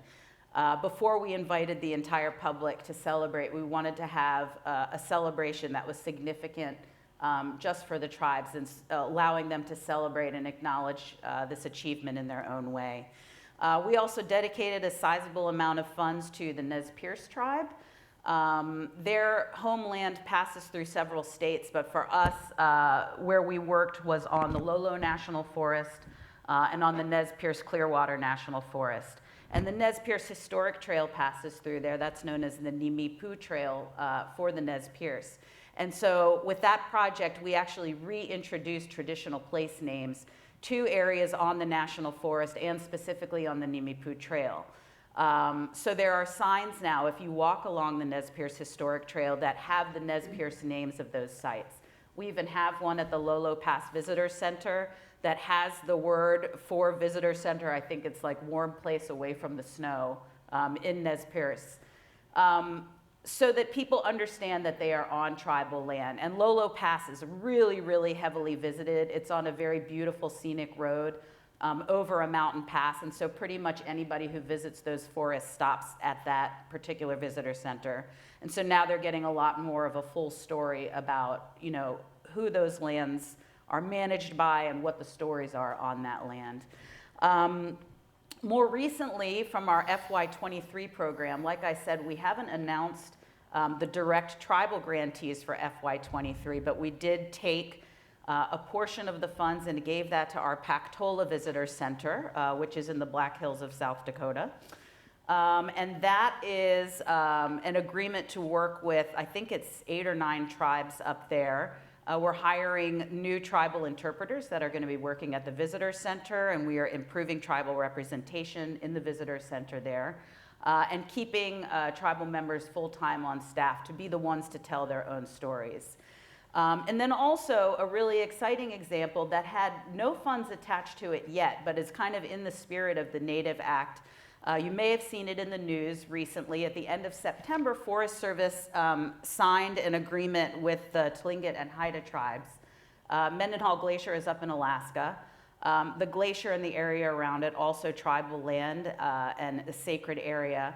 And so we signed a stewardship agreement to co-steward the Mendenhall National Recreation Area, which is a highly visited area. It's probably close to where Milo was talking about. That gets, you know, thousands and thousands of cruise ship passengers. And so now the Tlingit and Haida tribes will co-manage that area with us and really have more of a voice in what that visitation looks like, who has access, and what are the stories being told. So those are just a few of the examples. Our FY22 projects, we had 6 of those, but they're 2-year projects. And so we'll kind of wait to tell those stories at the end of FY24. When we have kind of a full story to tell and we can show the after photos about how great the work is and how important these investments are. Great. Thank you, Toby. And Kurt, you know, your agency has done a lot of new things recently, including, you know, Sean's position now being filled, and as well entering an MOU with IANTA. And so could you tell us a little bit about this and what you're looking to accomplish and where that goes in the future? Excellent. We have done a lot, and we've worked very closely with IANTA over the years. We were happy to finally put that in writing last year with the Commercial Service. I should mention that in addition to National Travel and Tourism Office, we work very closely with the U.S. Commercial Service, which has people all over the U.S. and all over the world.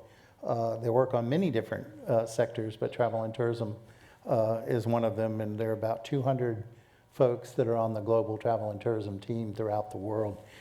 So last year they were able to sign a joint partnership agreement with IANTA in terms of providing technical assistance, and this just sort of recognizes a lot of the ongoing work in doing webinars and in promoting Indian assets overseas as they look to explore markets. We've also had a market development cooperative program relationship with IANTA, where they were they had a very successful run at ITB in Berlin and wanted to expand that working with tour operators directly throughout Europe, and we're able to work with that program in that regard. I think Sean and her team, her office, and I don't guess you really have a team, we have a team liaison role, is sort of integrating and pushing the cross collaboration within the Department of Commerce, which is a good thing because there's so many hidden assets. It's a very big 40,000 plus team organizations who are not always well aware of what Patent Office or MBDA is doing as much as we try through the strategy. So that's been terrific. And then I think Sean mentioned the EDA granting. There were direct grants for Indigenous people. There were 750 million grants for economic development in travel and tourism and outdoor recreation. A lot of that money was able to get directly to organizations to promote their assets. So it's a number of fronts. We're looking for different ways to partner with Indian community. Every year we're at AITC giving them the numbers because we do special data runs for them, and that's always presented out at AITC. I think Dave Huther was there last year. So it's often the smaller things, I think, sometimes that can make a real difference in terms of what really is wanted, what kind of, instead of showing up and saying, you know, here's my assets here, what can I, you know, really truly listening in terms of what is wanted, what would be a productive relationship. Technical assistance is, as we know, sometimes very difficult and challenging and different from place to place. So to the degree that we can find ourselves in that mix and aiding in those conversations, we're certainly interested in doing so. One more thing, both Sherry and Camille were both served on our Travel and Tourism Advisory Board, which Secretary Raimondo had a meeting with today. It's very important to have those voices, I think, as part of those formal bodies and to address their issues directly with the Secretary where they can. So they're in the middle of a 2-year term. Next year, probably mid-year, we'll be going out looking for new members for that body. And I think it's going to be very important for us to cast a wide net, make sure that people are aware of that opportunity to have a direct voice into public policy. Yeah, that's an important body to be a part of, and thank you. You know, I look at all of the accomplishments that you've done and, you know, the engagement really with the tribes as being such a important part of it to actually have success. You know, and I you know, applaud, you know, all that you're doing, but we also know that it'd be great to have like a huge, well, not maybe for a time and everything, but all the other federal agencies up here, you know, looking at how what you've done, but how they in turn could step up to the table too. So in the future, you know, we really want to see how we bring more and more to the table. Now, based on your experiences to date, how can the Native Act be used in the future by your agencies and other federal agencies to accelerate the U.S. Native tourism development? For example, agencies could designate a Native Act point of contact. Agencies could brief agency leaders and budget officers on the Native Act mandates so they understand the federal obligations under the Act. Do you envision that being possible? And what else, you know, could agencies be doing to ensure that the Native Act mandates are fulfilled? I think that there's a lot that's possible for the future with the Native Act. One of the avenues that we will continue is the White House Council on Native American Affairs. Our Native Act subcommittee is across agencies, and we really want to build upon the work that we've already done and make sure that we can support those agencies to think more broadly about what tribal tourism could look like. We'd love to see an action plan developed so that we can really articulate kind of what the next steps are for the Native Act. I'll give you an example. We have Jackson Brossi is with the Small Business Administration, SBA. We've talked about, is there a possibility, because they provide funding for tribes as well, is there a way for us to make sure that there is tribal tourism efforts as a part of that? And he is on our Native Act subcommittee. So we really want to encourage and be a support so that we can talk about what we've done with our agency and see if there's other agencies that could, you know, replicate that or use their funding in a different way. We'd love to see us collaborate and put money together so that we could support tribes holistically. So we're not duplicating efforts, but just enhancing what we have. One of the ways that we've talked about doing that, I don't know if anyone watched the Tribal Nation Summit last week, but they did mention the Access to Capital initiative that's the White House has been pursuing. And one of the things that we've put together is a clearinghouse. So it's www.bia.gov/ATC. So there are federal agencies that have listed the funding that's available. And so it's an opportunity for tribes to go to one location and find where those funding resources are. We're not the only ones that are providing tourism-related activities and funding for tribes. So we wanted to make sure to mention that as well. There's a great wealth of information and funding that's available to tribes, and we want to make sure that there's one location that they can go to. So, Excellent. yeah. Sure. That's great. Toby? Yeah, I think that the way that our agencies that already work on the Native Act sort of expand the impact of the Native Act is to educate our fellow agencies on the importance of this funding and what can be done. For instance, I work on an interagency MOU with USDA Rural Development and the National Institute for Food and Agriculture. And for those of you who are not political wonks, rural development is basically a big loan bank for rural America. If they were a country, they would be the 6th largest economy in the world. So that gives you an idea of how much funding and opportunity there is within rural development. NIFA houses the Land Grant University program. And within that Land Grant University system, there are extension agents. And there is a specific pool of extension agents called the National Extension Tourism Network. And so there are all of these agencies, and I'm sure that in Interior there are certain agencies that they partner with, and in Commerce they partner with, Economic Development Administration. But we basically kind of hold hands with the agencies that we most closely work with to explain to them why these funds are so important. And then on the back side of that, we also have an opportunity when we develop these relationships with tribes to introduce them to these other agencies. The government is large and complicated, and it's nice to have somebody hold your hand and take you around and introduce you to all the folks. And in my experience, I've seen that sometimes that's really all it takes. To give somebody an opportunity to connect with an individual that works at one of these big government agencies can always be a huge help. And then I think the way that I am envisioning our agency expand the Native Act and possibly the funds that are attached to it is really telling the stories of the projects that we fund.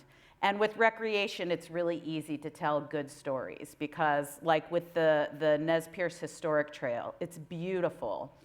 When the Nez Perce had a ceremony to commemorate that project, there were people out there in their native regalia. There were also non-native folks who were there to celebrate. These are stories that speak to people's hearts.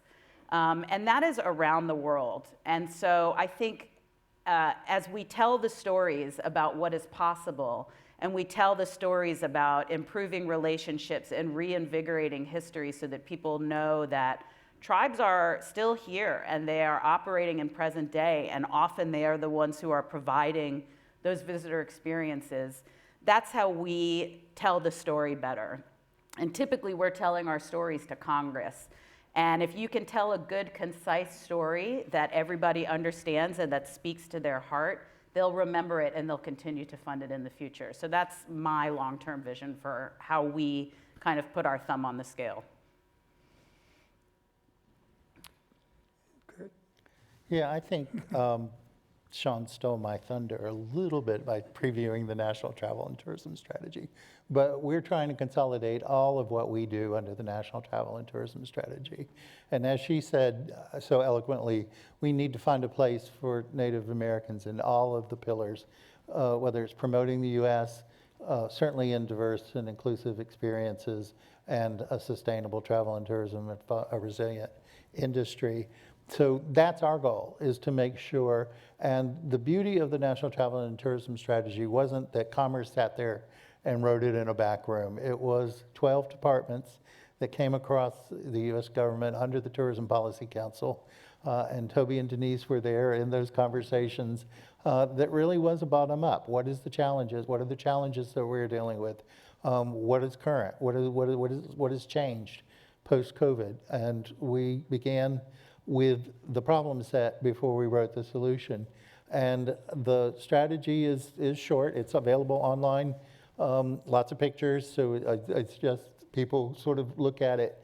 The beauty of its implementation will be those same people that as we expand and look to the people at the programmatic level to say, what can you do to implement the 114 identified actions and individual actions in this? How can you make it real? How can you make it breathe? And so that's where we're going with it. And the Native Act is a tool in the toolbox to help us reach, and it's tribal, working with tribal leaders is throughout the document. And we wanted to make sure that they were seen as at least important as state and local leaders in terms of who would be partners in developing this throughout the country. And we are sincere in our efforts to move it forward and look forward to all the resources that we can find and bring to bear. Oh, thank you. I think you guys have explained really not just what you've done, but also the differences you have in regard to your respective agencies and what you do, how you do it, how money is handled. And, you know, Toby mentioned having to work with IANTA as a means of getting her grants out, not having that authority. And so, you know, looking at the future of the Native Act, you know, what do you envision could happen with additional funding or with legislative changes to give you additional authority or, you know, make a little bit more clarity in how you're able to do the work that you do effectively?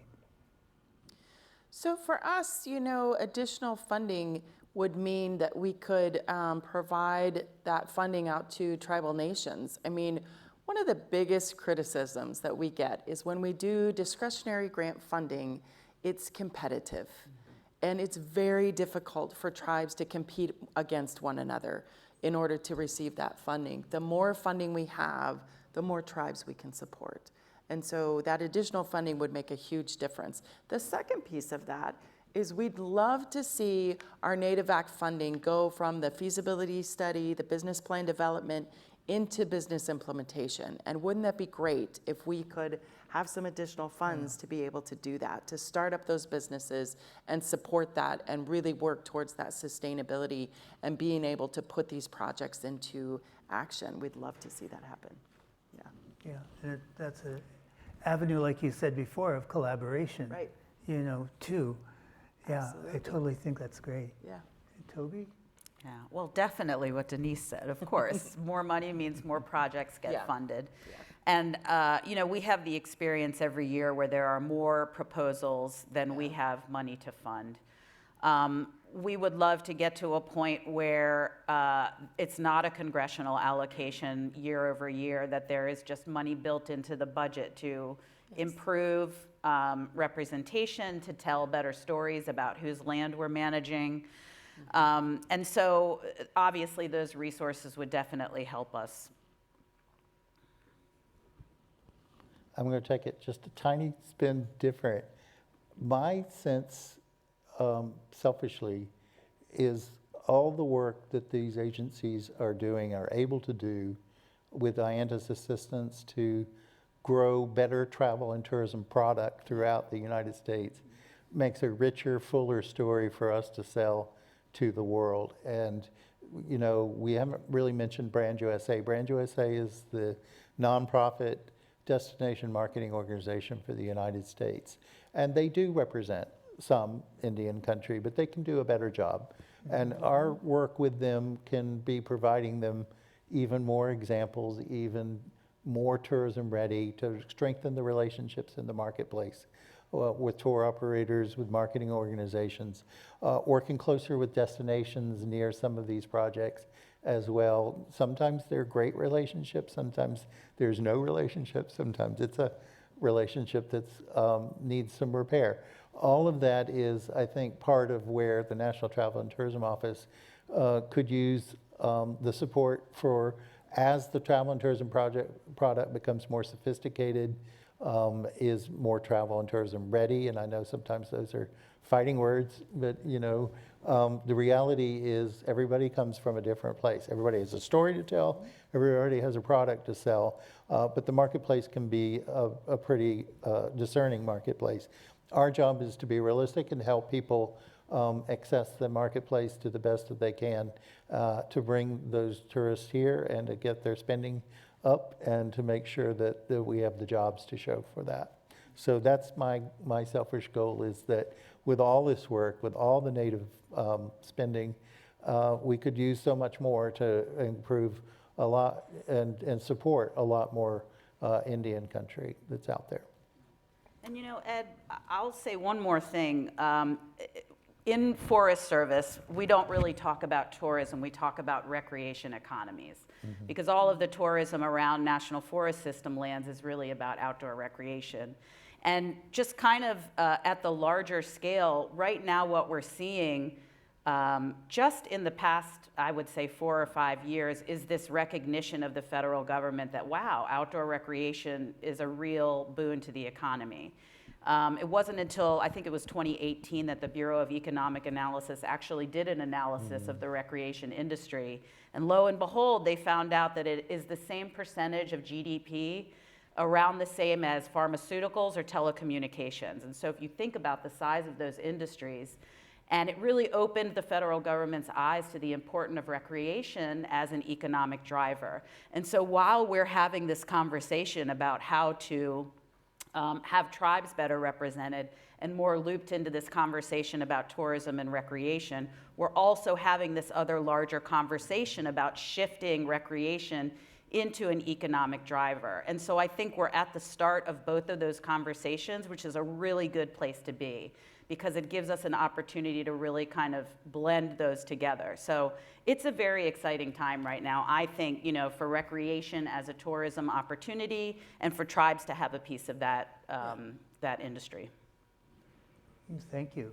And I think, you know, when we look at all of the struggles that we've had, you know, to get tribes engaged, when we worked with ITB and we got the reports back from U.S. Commercial Services, the foreign representatives, you know, one of the problems we had was product, you know, because the demand's there, and for tourism to really be effective, you know, there has to be a place to spend that money. There has to be more than entertainment.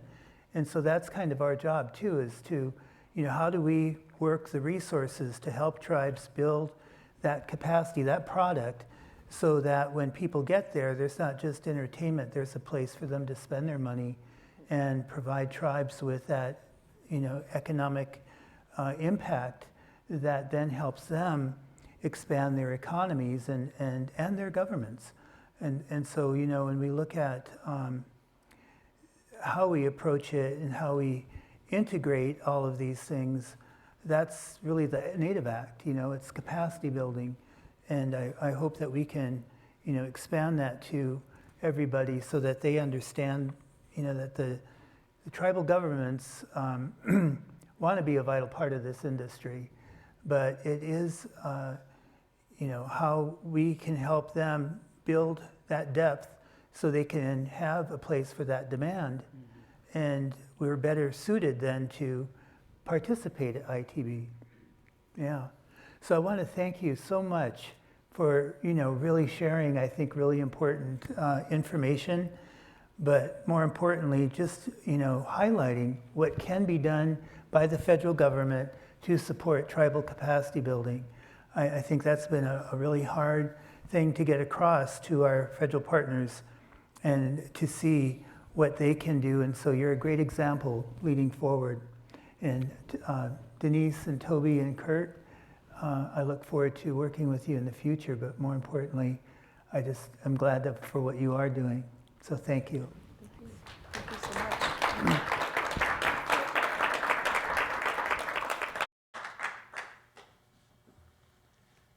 We'll move to the next group. Oh,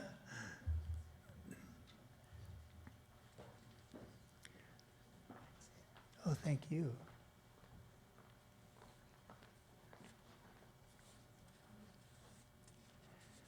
All right, we're going to move to our next panel here.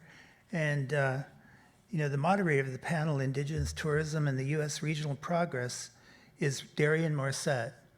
And he's been an important contributor to Indigenous tourism efforts in the United States for many years.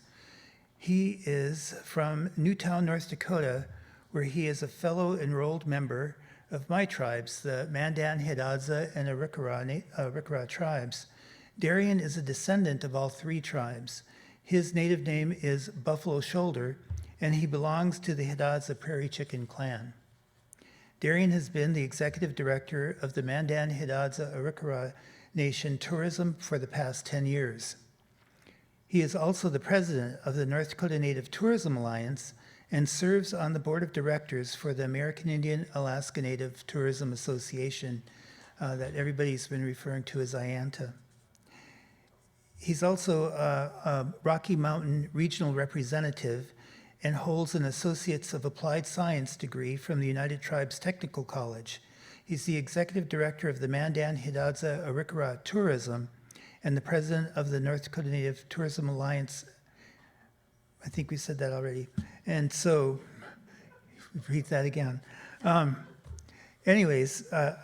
Darian, I'd like to, there you are, introduce your panel, and thank you for joining us here today.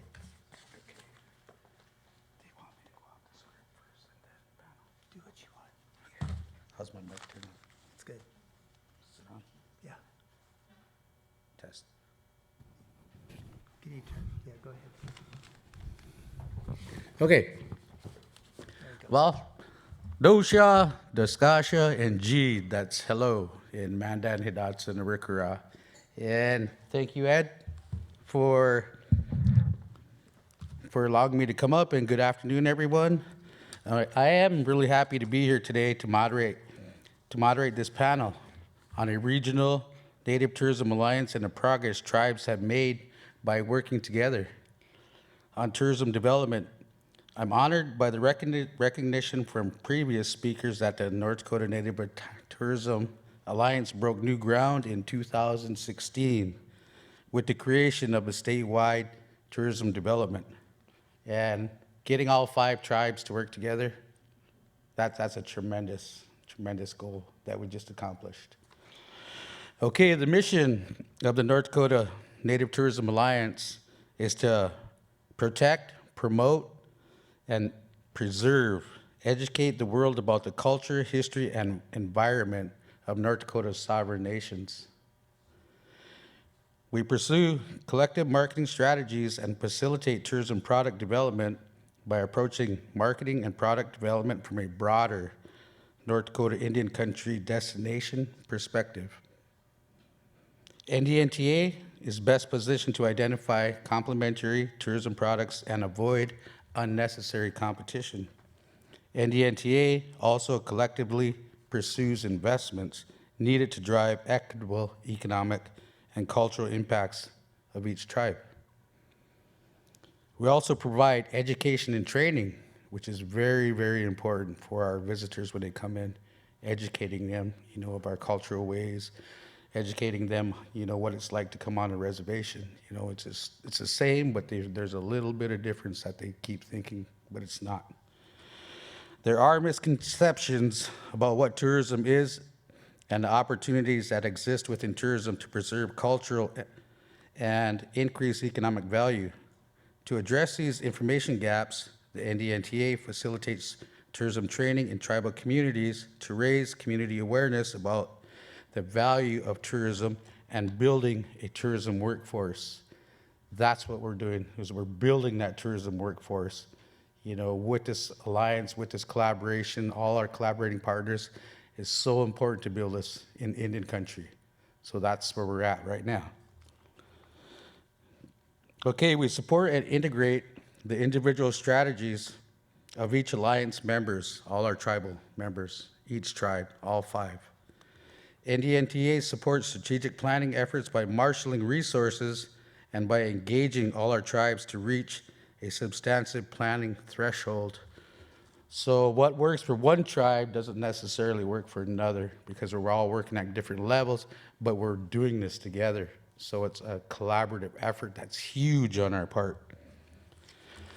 In the beginning of our talks about forming the alliance, Turtle Mountain, Chippewa tribe, Jamie Azure will talk about this, the chairman, when I introduce him, got a P2P grant, and they engaged with George Washington University, International Institute of Tourism Studies, to help us identify our individual and collective tourism assets and creating a strategic plan for tourism development that fits everyone's needs. All 5 tribes, like I said, we're all working together. We're all pushing forward. They also facilitated outreach to North Dakota Indian Affairs Office, the North Dakota Business Alliance, and the North Dakota Tourism Alliance itself formed partnerships with North Dakota Tourism. Without North Dakota's tourism, it would have took us a little longer, but they guided us along also. Also, we partnered with AANTA. So those are 2 major partners that we have. And again, I'd like to say we appreciate the earlier speaker's praise for North Dakota Native Tourism Alliance and are happy to talk with other states about how we evolved into a nonprofit. Our panel today includes representatives from North Dakota Native Tourism Alliance and South Dakota Native Tourism Alliance and the Montana Indigenous Tourism Alliance. I would like to bring the panelists up and I'll introduce them. Here's Tamara. Okay, I'll start with Jamie Azure. Jamie is an enrolled member of the enrolled member and chairman of the Turtle Mountain Band of Chippewa Indians in North Dakota. He was very instrumental in the creation of the North Dakota Native Tourism Alliance and is a key tourism advocate among U.S. tribal leaders. He served on the TMBCI Tribal Council since 2016 and served as a chairman of the council since 2018. He was re-elected chairman with 69% of the vote and is a champion of Native solidarity, economic development, and youth elder advocacy. He also serves on the United Tribes Technical College Board of Directors. Okay, Tamara St. John. You guys want to come up? Is an enrolled member of the Sistenwapton Sioux Tribe of the Lake Traverse Reservation in South Dakota, a Native genealogist. She is the tribal archivist and has worked with both South Dakota Native Tourism and North Dakota Native Tourism Alliance. She has been South Dakota state legislator since 2018 and serving on the House Judiciary and House Health and Human Service Committee, and is the co-chair of the State Tribal Relations Committee. And we have Jennifer Finley. Come on up, Jennifer, who is Salish and Chippewa Cree, and was born and raised on the Flathead Reservation and is a councilwoman for the Confederate Salish and Kootenai tribes representing Polson, Montana district. She's worked as an English teacher, yoga teacher, newspaper editor, and is an author of 5 books and is a proud mother of 3. Okay, welcome everybody to our panel. Everybody just get situated, take a little time here. Okay. We have a series of questions that I'm going to be asking these panelists. Okay. Our first question. Tell us about your alliance and the milestones and the things the alliance has achieved so far. Share your involvement in tourism and in your state's Native Tourism Alliance. And again, how did it happen? I know leadership played a major role in this. So, Chairman, would you like to start out with this question? Sure. I'd like to thank everybody for inviting us all up here to speak to you today. As you can tell, Darian is very nervous. That's why the papers are shuffling pretty quick, and we're just talking. We didn't know where they found these pictures of us, but I'd like to point out that his hair is darker than mine in the pictures behind us. So in a lot of our cultures, we like to joke and we like to tease because it's there's a lot of stress involved in everything that we do. I always like to say that with tribes, we have become masters of reacting. In a lot of ways, that has helped us to get to where we are today. But in the last, I'd say 3 decades since the Freedom of Religion Act, we have progressively moved forward into a strategic planning mindset. So we're getting out of that reactive stage and we're trying to get into a proactive stage to where we're not always reacting to everything that surrounds us, but we are starting to redetermine our own pathways to where we want to be, where we deserve to be. How does that tie into tourism? Again, back to the Freedom of Religion Act, right? We are still one generation out from having to hide our culture. We are one generation out from our elders passing down stories of who we are as not only Turtle Mountain Band of Chippewa, where I'm from, but as Native Nation as a whole. You have to think of the ramifications of our youth being told, at that point, I was born in 1977, right around the same time. We call a lot of our ceremony up in the bush, as we like to say. And I never understood why we called it that until I got a little bit older. And they called it performing ceremony up in the bush because we still had to hide everything from Sundance to powwow. Right? That's 30 some years, you know. Where tourism comes into play is it's not only economic impacts, as Mr. Hall had mentioned before. It's not only job creation, which it is, but it's also pride. Right? I heard a gentleman right before us come up and talk about watching Westerns and programs on TV. You know, how were Native Americans portrayed? How are we still portrayed? Right? We watch documentaries to this day where they will focus on something minuscule in our communities. We did one with getting out to vote in the Turtle Mountains, where they found the most impoverished part of our community and focused on that. So the outside world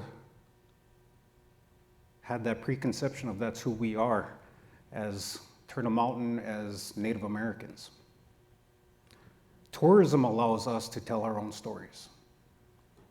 Tourism allows us to bring community pride and pride of being a tribe back to our youth.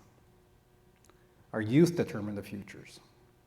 We have tribal leadership on each side of me today, and I guarantee you that when they decided that they were going to run for their leadership roles, in their minds and their mindsets were, how do we leave and make the future better for our next generations? How do we provide more opportunities? Is that through economic impact? Is that through storytelling? Is that through community pride, pride of who we are? All of the above. That's what tourism means to me. And I was very nervous to come up. This is one of these, I think Jennifer and I were speaking of this right before by saying this is, usually you're not as technical when we're coming into speaking engagements. A lot of the times we're speaking to audiences of nations, of tribal nations, of youth, of tribal colleges. And this one was very, very technical, but that actually gives us an opportunity to put a face to what we're talking about. And that's why I feel so honored to be here today, because we can talk about that next level while we get the bureaucracy out of the way before we get up here. So I know I went over my 5 minutes a little bit there, but. All right, thank you, Chairman.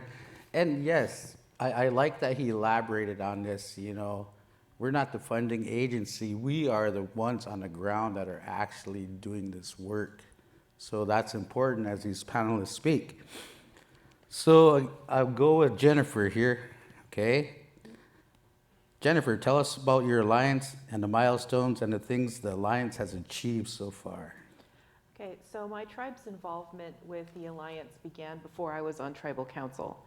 And some of it was during COVID, so it was a very unique time. But really what it helped our tribe do is establish a more positive relationship with the state of Montana. It opened up lines of communication that didn't exist before. And it helped us focus on really positive things about each other and help us promote tourism in a way that benefited both of us, the state of Montana and the Confederated Salish and Kootenai tribe. And in Montana, the state is so large that the tribes in Montana are so geographically different from each other. We have different kinds of resources. We're all very, very unique. And our reservation is checkerboarded. So we're the minority on our own reservation. And we went from 30% ownership to over 60%. And I'm on tribal council, and part of our budget every year is land acquisition. So every year we are in the position of buying back our land, 1 acre at a time, every year. And so being part of the coalition or being part of the alliance, one of the things that the state of Montana has helped us leverage money for some projects on our reservation. So they helped us get money to improve one of our campsites and recreational areas that's open to non-members. And they helped us upgrade 2 of our powwow grounds. So the second largest powwow in Montana is in my hometown, not the town where I live now, but the town that I grew up in. And so it really does a lot to get tourists to our area. And we don't have the powwow for tourists, but we do have a lot of tribal members who have businesses at the powwow that benefit from more people coming in. And it also gives us an opportunity to educate people about who we are and to remind people that they're on our homeland. And when I think about Indian country, we usually think about reservations, but all of America is Indian country. We're just on reservations now. So being part of the coalition or being part of the alliance helped our tribe to get advertising on billboards and on radios through the state of Montana for our powwows. So that was really helpful for us. And we have staff from the National Bison Range, which is on our reservation that we now own, that we took re-ownership of. And the state has helped us get money for marketing for some things on the reservation. And on the southern end of our reservation, it's a really great place to capture visitors. And over 20,000 people a year visit the bison range on our reservation. And a lot of times people come on the reservation and they don't know they're on one. And they don't know anything about us. And so it's really an opportunity to educate people that they are on Indian land and who we are and the story of our reservation. And they also helped we have a visitor center, a museum that actually burned down, I think, during the pandemic. And it's in a temporary location, but they get about 10,000 visitors a year from all over the world. And the membership in the Tourism Alliance, the State Tribal Tourism Alliance, helped them with technical support, upgrading their website, and it also helped them with advertising. So when I talked to the staff there, they said that's a big issue. It's just marketing. Sometimes it's hard just to have the money to do what you do. And if you've ever put an ad in a newspaper, you know how expensive that is. So marketing is an art, and so they feel really fortunate that this alliance helped them with marketing and helped them upgrade their services in regards to getting the word out. Thank you, Jennifer. So marketing was a huge part of this, one of your big milestones into your alliance. So, Tamara, I know you worked in both North Dakota and South Dakota alliances, so you're very familiar with this, you know, the Alliance milestones, and just share me some thoughts that you have. Sure. My name, again, is Tamara St. John, and I am the tribe's historian for Sisseton Wahpeton. So my road to tourism came from that. And the people that were working with tourism wanted to ensure that we were having accurate history. And it also brought in certain guardrails that I think are important in establishing tribal history. The things related to culture and spirituality, just like the chairman mentioned, all of those things are important. I see it as an expression of sovereignty by taking control of our cultural history, defining our own narrative, telling our own stories. And how that impacts the community around us can be really tremendous. In ways such as just understanding us, getting to know us, come and see us, visit us, and we'll show you who we are. I think in a world where we are inundated with stereotypes, people don't often come to our reservation and expect to meet me and our other former tourism person. He was standing with a nice cashmere coat, and I had a dress and heels, and he said, I don't think that the people from France are expecting this. The idea that we are here in a modern world and who we are. We have businesses, and all of those things I think were essential in shaping a tourism program that was going to be able to stand up to questions and concerns, not only our tribal community, but others, and then how we build from that. By bringing us into the Alliance in North Dakota, I think we found almost a family of people of similar mindset that want the same things. I was once asked, what do you see as being success in tourism?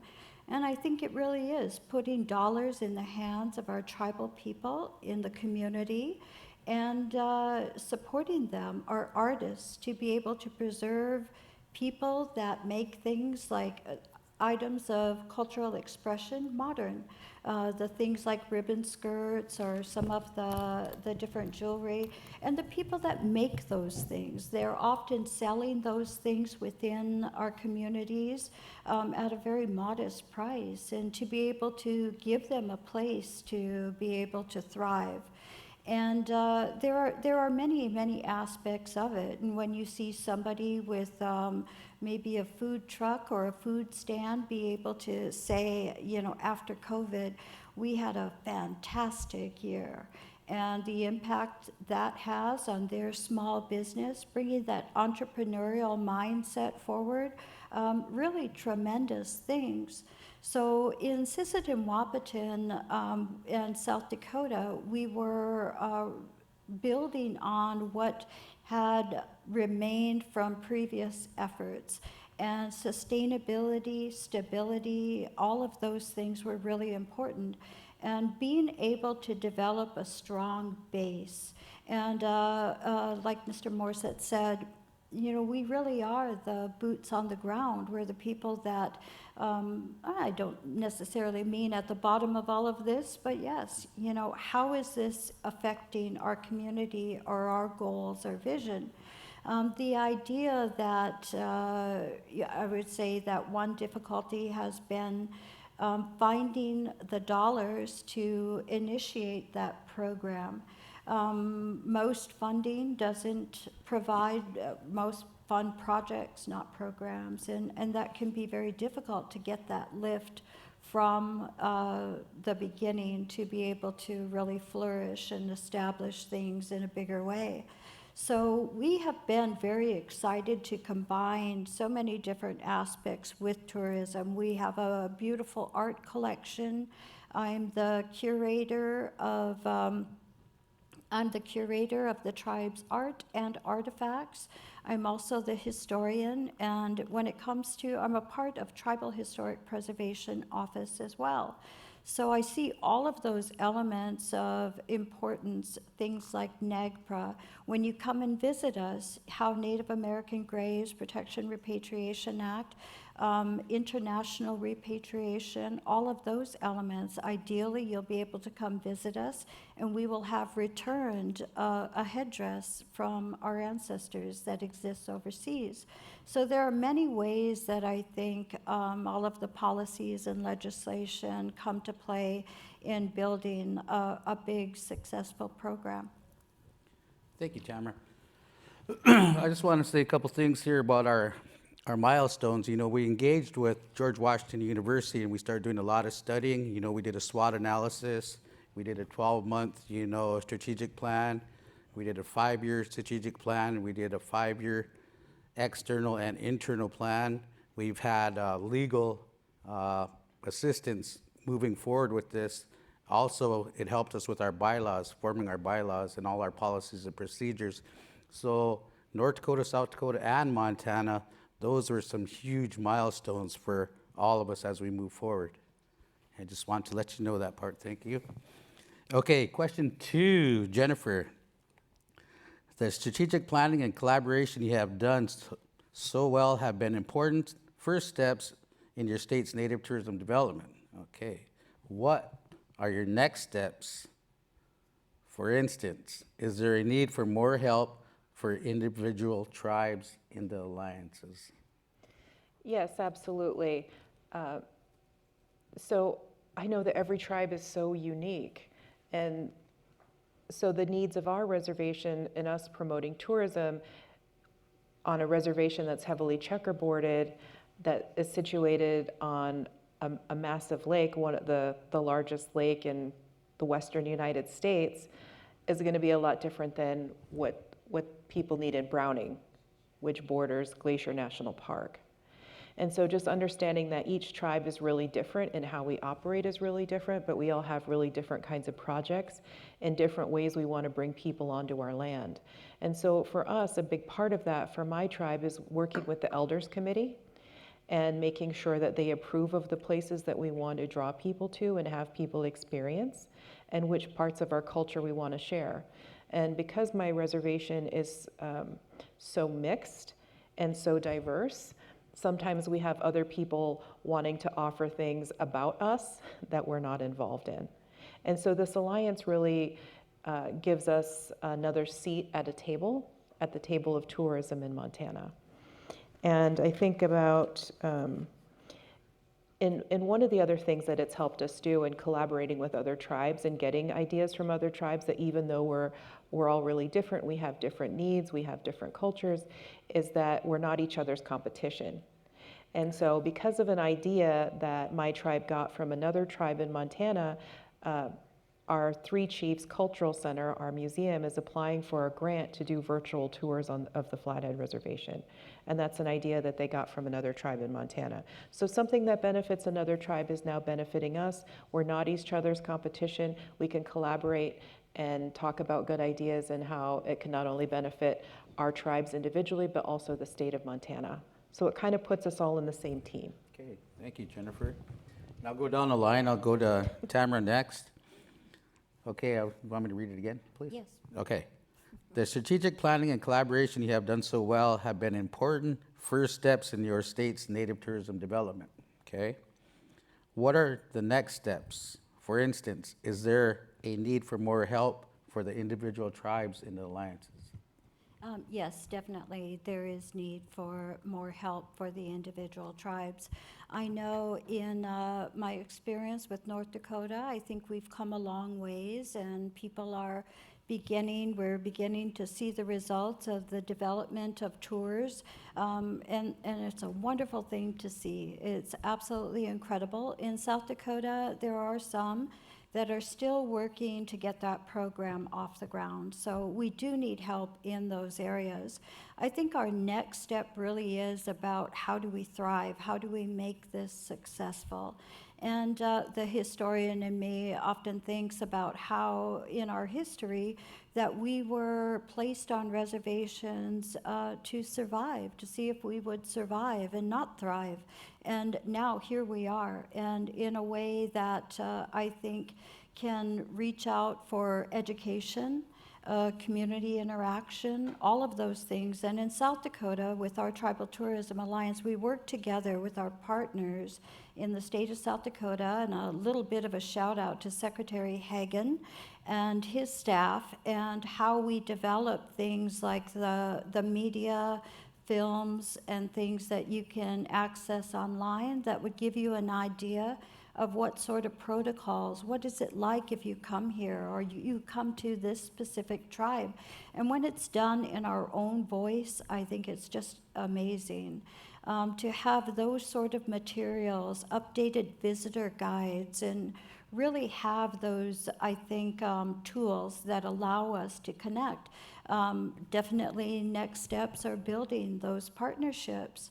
The alliance itself is fantastic, but we do need to have those strong partnerships with states, regional, and others. Okay, thank you, Tamara. Chairman? Wow, they nailed it. They handled it. I don't even know what else I can add to that, but it's all true, right? Turtle Mountains are a checkerboard tribe also, so I understand that perspective. I understand the perspective of now having to work with the state officials and the federal officials to get us to that next level. It really is all about capacity, of our tribal people, of really expanding past the silo effects that we find ourselves in, especially with not only within our tribes, but as tribes ourselves, of working together. And that's not an easy thing. I think Darian had mentioned it earlier, that we are all in different levels through different categories, right? It's if we can figure out a way that we all start working together to build each other up, then sky's the limit. It sounds easy, but it isn't. It's we deal with the checkerboard effect. We do the same thing back home. We purchase our land back. And how do you define that to our people by saying, we all know about the 10-cent treaty in the Turtle Mountains, but here we are as a tribe now having to buy it back, right? It's how do you build up that capacity of well, let's just go back to when I talked about the youth movement back home. 6 years ago, a lot of the things in tourism that we're talking about now that started in Pathways to Prosperity, which was a grant from the Northwest Area Foundation of the Turtle Mountains. A lot of the data and the trajectory that we move forward with was brought on by our youth groups. Our youth summits that we held, which were disguised strategic planning sessions. So we had breakout sessions with fun games sitting all around these tables, but what it was meant to do was bring the data out from these young minds about who they thought they were, who they want to be, and how do we get to that point. And again, data matters, right? It was never what Jamie Azure thought that the tribe should do. It was never what the tribal council at the time thought we should do. It was what that next generation wanted. And I believe that's where we're going. That's where, we tie it all back into native tourism. It's unbelievable at how many aspects that this one category can touch when it comes to a tribe. Of how we can utilize the Native Act and show the successes that not only one tribe, but all tribes coming together and working together can succeed in saying, why does it have to be just the Native Act? Why can't it be the commerce? Why can't it be other forms of federal funding coming in to bring up the capacity of Native nations? And I really think that is the discussion that needs to happen after we leave this seminar and after we talk about the Native Act and the accomplishments that we've had. What's the next level? Okay, thank you, Chairman. And yes, like I said earlier, our strategic plans and stuff are done, our collaborations are in place. Even with our partners from the state of North Dakota, and our advisors that we have advising our board is tremendous with all that talent that's out there. And we're working with the local or North Dakota CVBs.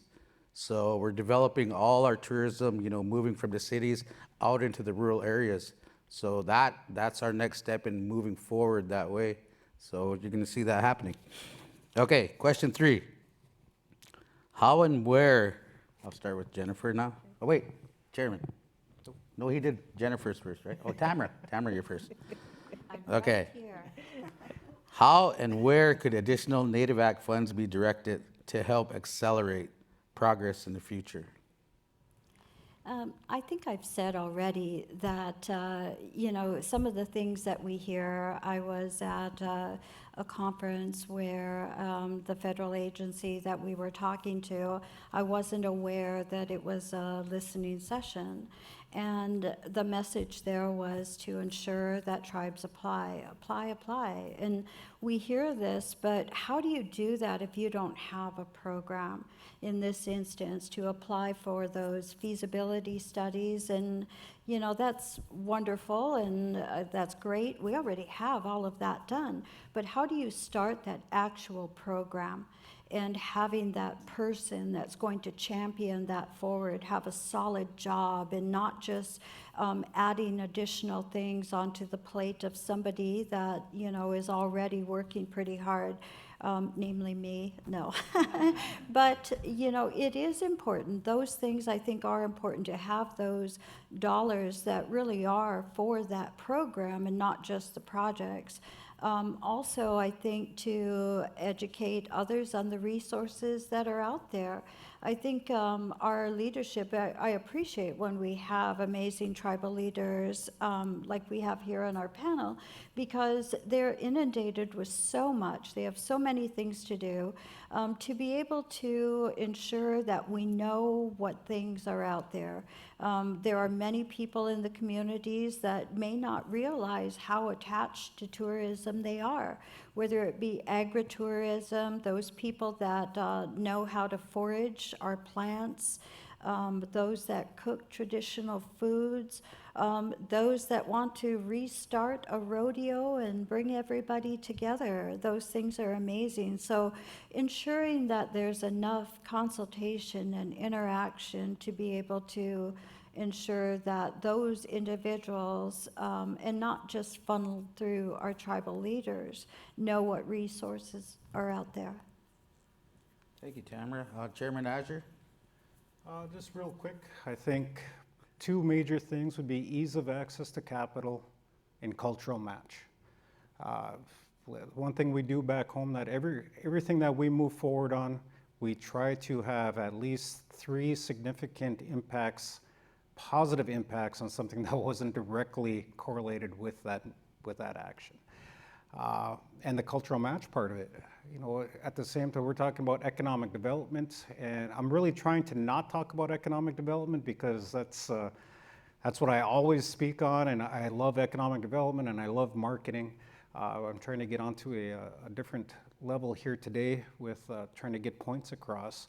But with everything that we do, even in the Turtle Mountains, with opening a water park, for instance, that we just did, the cultural match is our creation story is plastered on the walls of our water park, on the interior of our water park. Every time we open a water park, we open up parks within the community. So we understand that there is still a level of poverty in our communities, that not everybody can go to a facility where you need to pay, that we're opening for tourism to bring in an outside dollar that we can turn into in our community by hiring our 16 to 19-year-olds that only options they had for employment before in the winter months were gas stations and grocery stores. So everything touches on everything, and I'll keep coming back to that point where we're a symbiotic system as a tribe. We're unique in who we are, of how we correlate with each other. The better one does, the better we all do. And somewhere along the way, we seem to have forgot that. And now we're finding our way back. You can see it. You can see it with our youth movements. You can see it with the leadership on this panel. You can see it with leadership across this great country of the United States of America. Native Nation is finding its way back to who we are meant to be. And panels like this, audiences like this, are a big reason and why we find ourselves where we are today. In order to get to where we need to be, we need to remember who we are. And that's where we are right now. Snapshot in history of Native Nation. Thank you, Chairman. Jennifer. Okay. I read Jennifer's notes. I'm an old teacher. I like to have notes to keep me on track. Anyway, so I think that help with marketing. There's so many interesting things going on with lots of tribes, but marketing is an art and it's really expensive. And how do we market ourselves? And each tribe is so unique, and how do you capture that? And so connecting us with more opportunities for marketing. And, I was talking with some of the staff before I left, and we have a lot of tour buses that go through Montana, especially Western Montana, but I don't think any of them have met with any tribal businesses or the tribe. And so that's something potentially the Alliance could help us with, is connecting tribes with some of these tour buses.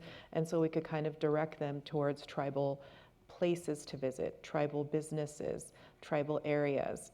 And I was thinking about this too, and I think philanthropy, because we always have needs for building. So right now we're building a new visitor center for the Bison Range. And like I said, currently it attracts over 20,000 visitors a year. And we want to increase that and provide a bigger space. And it's an entry point on it's on the southern end of the reservation. And so, what else could we provide at the visitor center to educate tourists? Classroom space to offer classes, culture classes, craft classes, bigger exhibits. So it's an opportunity for us to do more education, but finding funding for that. So helping our tribe, but I think other tribes are in the same position for big projects that they're doing that relate to tourism. So, the chairman talked about economic development. Tourism is a huge part of economic development, and I think all tribes, because we have to fund services. So we have all these businesses, but they're funding services to elders. This is what our money's being used for. So, my dog isn't wearing a Pendleton vest. I'm not using it for my own economic gain. So the money that our tribe makes, it goes into our membership. It goes into the most vulnerable people of our tribe. So we all take economic development very seriously. So it's a fine line of we don't want to see our culture exploited, but the reality is we do need to make money. And people want to learn about us, and it's an opportunity for us to control the narrative of who we are to the rest of the world. So, connecting us, I think the Alliance going into the future, it would be great if there's a way that it could help connect us to other kinds of funding, whether it's through philanthropists or through foundations that might be interested in helping fund a visitor center or something else on another reservation to promote tourism, but also to help the tribe, provide services to their people. Thank you, Jennifer. And I just got to touch on this too, because when we first started, it was George Washington got a Native Act grant also. And our other partner, AANTA, they have, the grants there also. So more money can be put back into both. I think it would help us move forward if there's another opportunity for training or technical assistance. Just my thought. Thank you. Okay, question number 4. Jennifer. Do you think the statewide Native Tourism Alliance model is the best we have developed so far to address Native tourism planning, organizing, and product development? And at the end, what advice would you give other tribes hoping to form such an alliance? Well, I think it's a really great start, and it helps start a lot of great conversations, and it helps the tribes in a particular state and the state get on the same page, because we all love where we live. It helps us find common ground. We all love Montana. We're all proud of where we live. And we all want to see our communities thrive economically. We all have that in common. And how can we help each other do that? And I think also,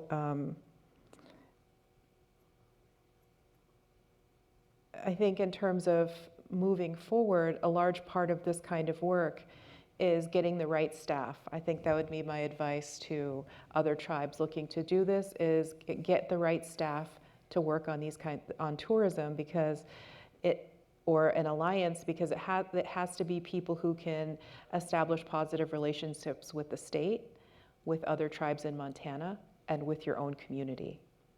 And all of those three things can be really different, and it takes special people to navigate all three of those entities, plus tourists.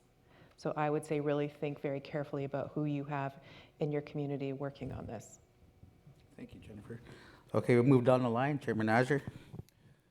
Can you repeat? Okay.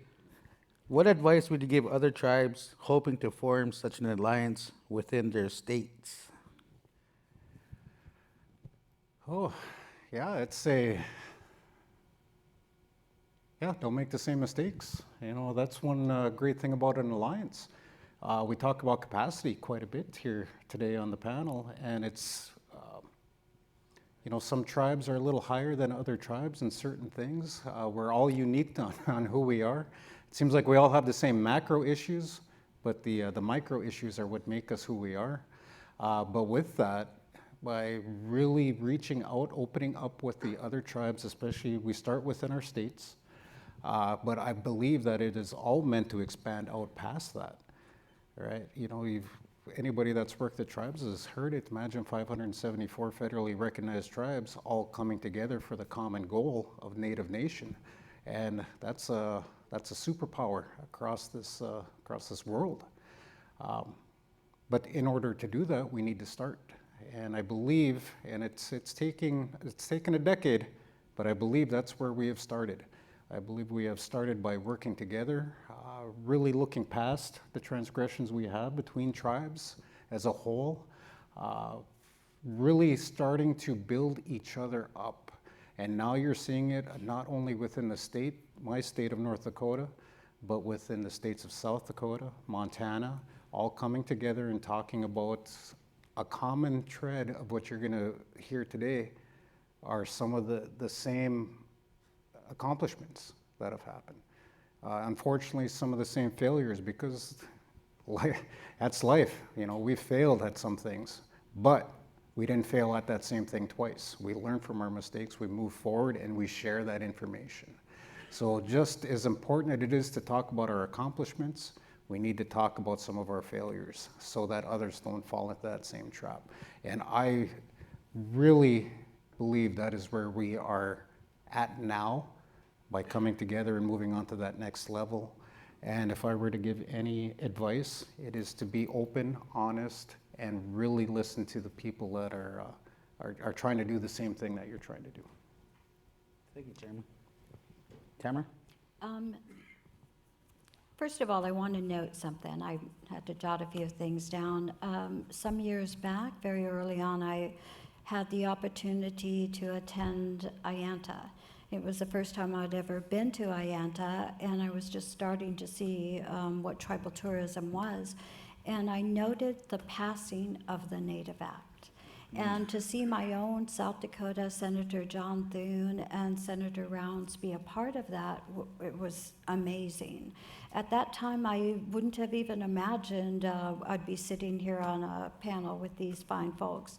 But the certification, the George Washington University's certification in Indigenous tourism studies was highly beneficial. That would be a recommendation to anybody to educate yourself. And what an amazing way. I learned so many things from that. And learning how other tribes implement things, the idea that rising tides float all boats, and yeah, we can all succeed in this. Or how when we raise the economy, those environmental concerns will start to elevate too. And as far as how the state model, I think that is an amazing model. I see success in it. But there are tribes like myself, Sisseton Wahpeton, and Standing Rock that are in 2 different tribes. And then when you usually, the historian in me would say that the reservation system and where we are now are the places we're found and not who we are. As Dakota people, and if we're going to tell an authentic story of ourselves, Dakota people are all the way to Montana in Canada, what's known as Canada now, our northern homelands, and in Minnesota, and to be able to work together as a group. We're territory people, and to be able to do those things that don't necessarily follow those state boundaries, that's important too. As far as advice to any other tribe, I think to reach out and collaborate and find those things like what GW offers for education. Thank you. Thank you very much, Tamara. And I really do, personally myself, you know, through NDNTA, think it's a great model. Yes, we had to work through a lot of this, you know, to get to this point. And I think it's one of the best models you can find right now, and it has to keep going forward. And all 3 of our states are utilizing this model one way or another. And I would like to say thank you, panelists, very much. Thank you for coming a long way to join us and help us understand the value of these alliances and the importance of implementation of the Native Act and the future of tourism development. Thank you, Indigenous Studies, Tourism Collaborative and of the Americas, and George Washington International Institute for Tourism Studies for this opportunity for us to be here today. Thank you.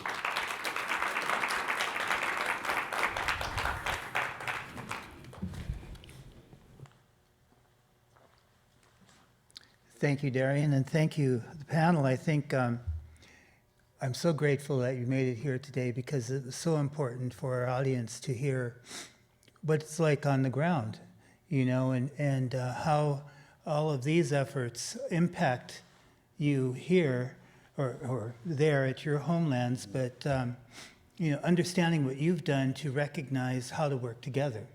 You know, I think that that is a big positive impact of you know, these statewide alliances and getting people to get out of their silos, but also to respect the diversity, I think, of what we have to within and what we have to offer. And then more importantly, you know, letting people know what it takes to succeed and to build within your respective communities and how much work still needs to be done so that we have an understanding here on how, you know, these different programs, these agencies that have come forward can really respond, you know. So it's not all theoretical, you know, there's true application here. And you're a fine example of how you look positively at moving forward. So thank you, and I would like to give them all a hand, please. No, one last thing, Ed, before we leave, I'd like to just throw out an invite from, I'm sure our panelists, but anybody else. It really is important to put a face on the actions that we're all trying to do, right? Because we're all working together to do great things for not only a Native nation, but for the country itself. So we want to, I want to give a open invitation to anybody that wants to come out to the Turtle Mountains to see the people that are being affected, to see the progress that is being made, to look at those old pictures that documentaries show of our tribes and our tribal lands compared to where we are now and what's really going on. Because I believe that you will be shocked and amazed in a good way. And also, it's hard for us to ask for anything. So one thing is I want to throw out a big thank you to the Bush Foundation for the grant for NDNTA, which is very difficult for Native people to come out and say, please come over here, look, and is there a way that you can assist us? It's very hard for us to do that. So we want to thank those philanthropy organizations for coming out and actually stepping forward and providing assistance. So I'd like to just comment that I think I I think I won the bet between who was going to go over time, you or me. Right, Darren? I think he had it in his minutes that he wasn't going to let us go over time. I will say that Ed's hair is darker in that picture than both Darren and Okay. The war is on. Who's going to end here? I won. Who's got the last word now? Oh. Okay. Okay. Thank you. Thank you very much. Okay.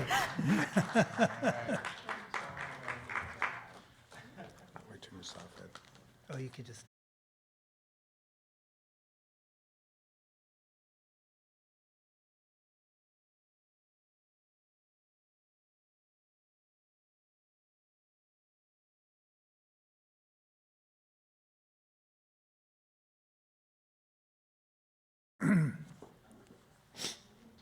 Okay, our final panel here. Our co-host today, the Indigenous Tourism Collaborative of the Americas, has come a long way since our beginning during the COVID pandemic 4 years ago. George Washington University and the Office of Indian Economic Development and the Organization of American States had planned an in-person forum, and then COVID broke out. So our invited special guests and speakers from all over the Americas spoke to us virtually, and we did have a wonderful, well-attended forum with about 400 participants. However, many of the attendees came together afterwards to form a network, the Indigenous Tourism Collaborative of the Americas. So that forum really called to attention to Indigenous representatives from throughout the Americas, the need for us to gather, for us to see each other really as partners, but more importantly as relatives. You know, we forget our journey, and one of the most important things of that journey was our, Indigenous trade and commerce that we enjoyed pre-contact. And so when you look at a lot of the archaeological findings on villages and communities, they find that a lot of the artifacts that are there came from far and wide, as far as from South America up into Canada. And so when you think of that history, our civilizations interfaced with one another and are part of not just trading back and forth, but with that was intermarriage. And so we have relatives, far and wide. And we forget that, but more importantly, that history hasn't been told. So when we look at how we come together to describe who we are, we also have to understand our journey to get there. And that's a key component to understanding how we approach tourism. So, this Indigenous collaborative started out after our forum, and we formed an incredible group of people who are so dedicated, so inspired because of this opportunity to join forces, to, look at each other as relatives, but also to learn from each other. And so we have 93 members, including 51 Indigenous leaders and 42 tourism industry leaders who participate regularly, working on solutions to our two key goals, building capacity and increasing representation in government and industry. We've created an e-library with nearly 400 key Indigenous tourism resources and an e-portal where we plan to also build a marketplace. We sponsor webinars and events such as this one, and each year we invite you to check us out at indigenoustourisamericas.org. We welcome new members, and it's exciting when we see how many people are wanting to participate and are excited to see the future of that participation. So our next panel should be coming out here any second now. So to talk about how important collaboration is to Indigenous tourism development and what we can do to accelerate our collaborative efforts, we have 4 distinguished women in the field as our panelists. Our panel moderator is Danielle Tehama, Executive Director at the Willamette Valley Visitors Association. In previous roles, she has worked with public lands groups, states and county parks, national parks, monuments, and federal agencies. Her branding, strategy, creative development, and media background allow her to promote the Willamette Valley's beauty and bounty in an ethically responsible and sustainable way. She is also a member of the Modoc people, part of the Klamath tribes in Southern Oregon, and is incredibly invested in supporting local culture and heritage in ways that we can honor diversity, equity, inclusion, and cultural awareness. Donnell is a member of the Transformational Travel Council, global change makers, and travel experts working with destinations. I welcome Donnell.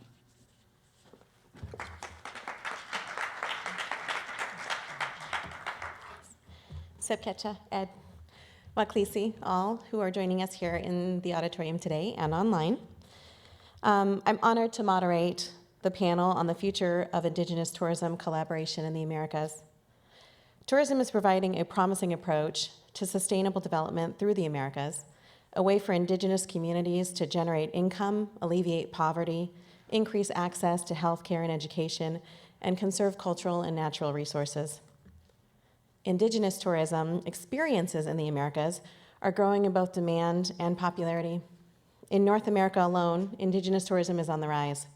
In Canada, it contributes to nearly $2 billion to the nation's GDP, and Native tourism is a $14 billion industry here in the US.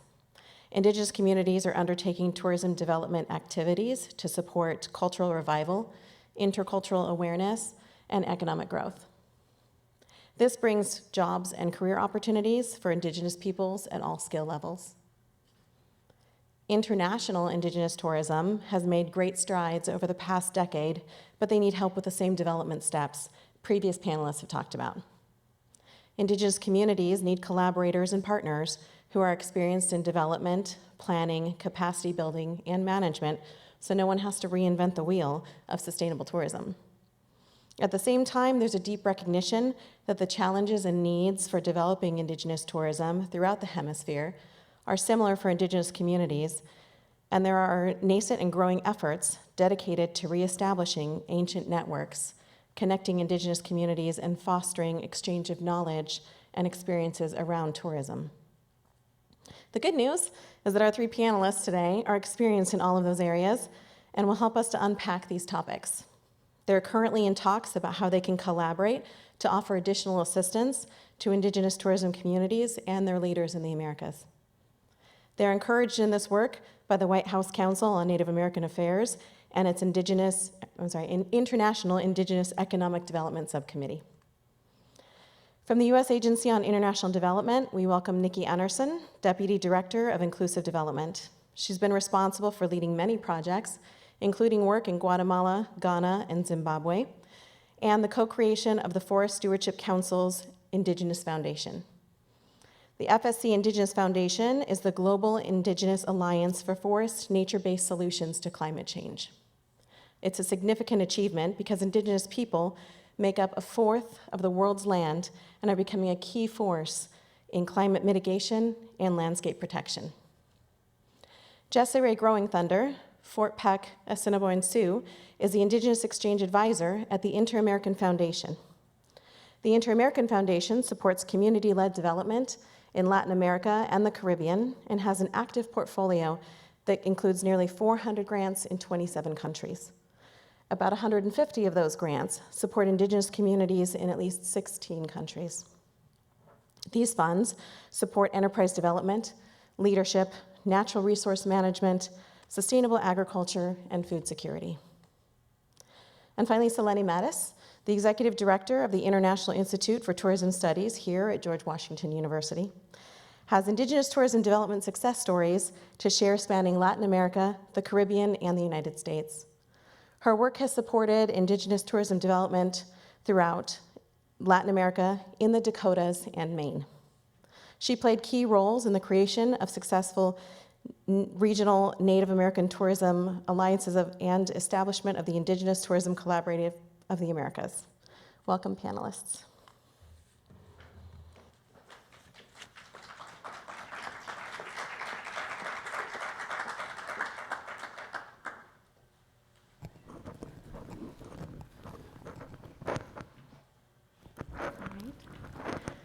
So our first question, an opening perspective, and this is primarily to Nikki and Jessica. As leaders in Indigenous collaboration, could you share your perspective on the current state of Indigenous tourism in the Americas from your programs? Specifically, are there any significant developments or challenges you've observed? I'll go first, should I? Hi, everybody. Thank you for having us here today, and thanks for the invitation. It's a real pleasure to be here. My name is Nikki Enerson, as you mentioned. I work at USAID, the Agency for International Development, and I am a Foreign Service Officer. I'm starting this way because I need to always remember that we are always recruiting. If anybody's interested in a career as a diplomat or as a Foreign Service Officer, please find me either online or LinkedIn. We'd be happy to talk about it. And in particular, I am Deputy Director of the Inclusive Development Hub, and I support the Indigenous Peoples team, and we are currently looking for the next agency-wide Indigenous Peoples coordinator. So if anyone's interested, I would love to have that conversation. Okay, now to the question. I'm going to talk about opportunities, I think. I was just realizing I'm not feeling very negative today. I want to talk about the opportunities. And one thing that we have noticed in our work on alleviating poverty, and let me start from that, is that USAID's objective is to increase opportunities globally. We work in about 100 countries in the world, work through our embassies, and we work through tourism for the objective of alleviating poverty and opening up opportunities and jobs and climate change and things like that, like you had mentioned. One thing that is a trend or development that we've noticed is that in tourism, people want authentic experiences. They want to learn about local cultures. They want to meet new people. That's not new, but I think it's growing right now. They also want to put it on Instagram. I want to make some stupid joke, but my daughter's cringing about putting it on the gram or something, doing it for the gram. So I said it anyways. But this can be both an opportunity and a challenge, of course. People flock to take that photo. They might park, as we were just talking backstage, actually. They want to see that beautiful site, sometimes that sacred site. It's a challenge and an opportunity, and they'll park anywhere, and they'll walk anywhere, and they'll climb a tree and do everything they can do to get exactly that right shot, right? But art is also an opportunity, and so I want to talk about it from that lens. I recently visited Guatemala, and actually my photo up there is from Guatemala, a project that's working on increasing opportunities for students in the travel sector. And while I was there, I visited Guatemala's Lake Atitlan. The lake has a thriving tourism industry that's centered around indigenous cultures. Has anyone been there, Guatemala? That's right. Beautiful, right? So I lived in Guatemala until the COVID pandemic. And you all know much better than I do that COVID hit that tourism sector hard. And in a place like Atitlan, people couldn't come in. Movement was completely blocked in the community. So I was so pleasantly surprised when I returned last month to see the artistic initiatives that have been supported along the shores of Lake Atitlan and how that's driving tourists to specific locations, places where the communities want people to be around the lake. Now, traditional arts has been a driver of economic activity and tourism around the lake for some time, but there are these new iterations of it which are driving new tourists, local and foreign, to visit the lake once again. I'm going to give an example, if that's okay. Tell me if I run over time. So one example of this intervention is through the Pintando Santa Catarina Palopo project. Now, the town of Santa Catarina Palopo is a town on the shores of the lake. The population is about 5,000 people, all indigenous or mostly indigenous peoples. Now, the community has been experiencing a decline in traditional sources of income, fishing and agriculture, due to environmental pressures recently. Amidst growing concern for the town's future, I'm told, I don't know this personally, Guatemala City's CNN journalist Harris Whitbeck set up the Pintando Santa Catarina Palopo initiative. There's so many p's and t's in that word. I'm struggling getting through it. His mission was to create a sustainable community through tourism with the town's inhabitants actively participating. So what this project did was painted over 950 facades, the outsides of the buildings there. And the initiative has transformed this town into a complete work of art, encouraging the community to embrace its creative skills and to celebrate its cultural legacy, bolstering its sense of identity and pride. You go around the town and you see all of the traditional designs from local weavers and from the ceramics, all in all the buildings. Now, tourism has increased and new jobs have been created. They're benefiting citizens young and old. Some are training as local tour guides, others have opened up workshops. A cultural center has been set up for visitors. Local women have formed new cooperatives to sell their hand-woven textiles. And these are just some of the many innovative and small-scale businesses that have been launched since the project began. Now, USAID saw what was happening locally, and USAID was proud to leverage and build upon the successes of this initiative to continue the celebration of Indigenous arts and cultures. And one such example is through a recent gastronomical festival that USAID sponsored with a local university in the community, which also boosts messages around nutrition, given the high levels of malnutrition and poverty in the community, and local Indigenous nutrition. I'm going to wrap up just saying, one of my happiest moments on this recent trip was being paparazzi. People kept asking me, and local Guatemalans who'd come back home for the first time in several years, saying, "Can you take a picture of me?"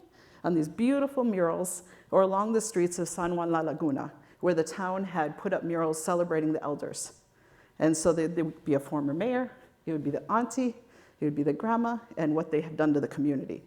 It was a way of directing people to shops that didn't get a lot of business before the murals were there, and it was also celebrating the elders. That made me so happy, seeing people being proud to be home. And so I guess I'd just like to say that supporting the arts and promoting it through tourism is a way to both drive tourism and economic development while also celebrating and preserving local cultures and traditions. Thank you. Thank you, Nikki.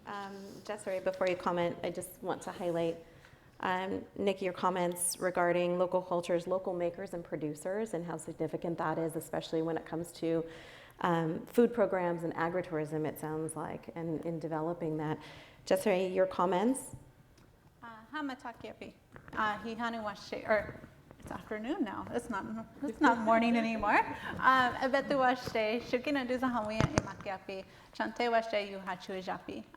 Good afternoon, all relations in the room. My name is Desiree Grointhunder. I come from the Tatankoyate. I come from the Fort Peck Assiniboine and Sioux peoples. I am the Indigenous Exchange Advisor at the Inter-American Foundation.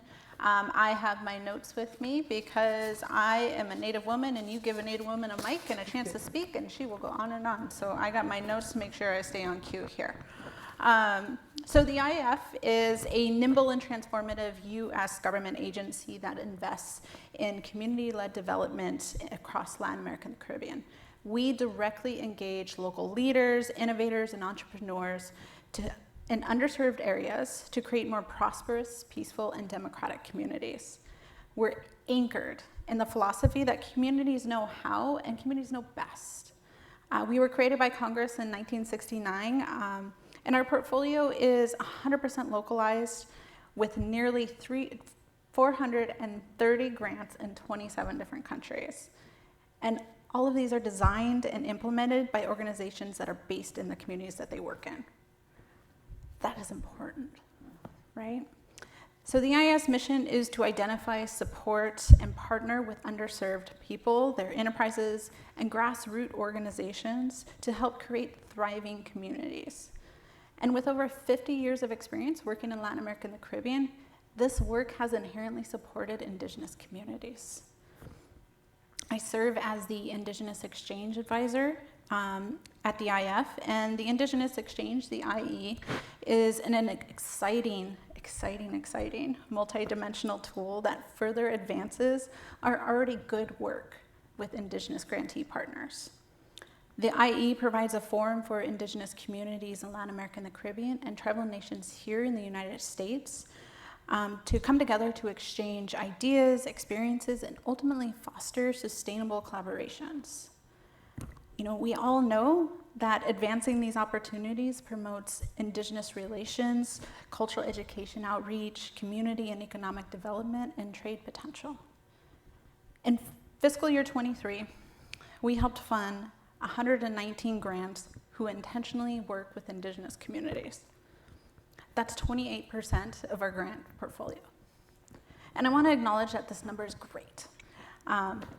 Yes, that's exciting. And it's a great number, right? But I want to acknowledge that it's probably much likely higher because we also have other grants grantees who are certainly contributing to Indigenous communities in other impactful ways. So in fiscal year 21, the IAF invested nearly $900,000 in trade-based tourism.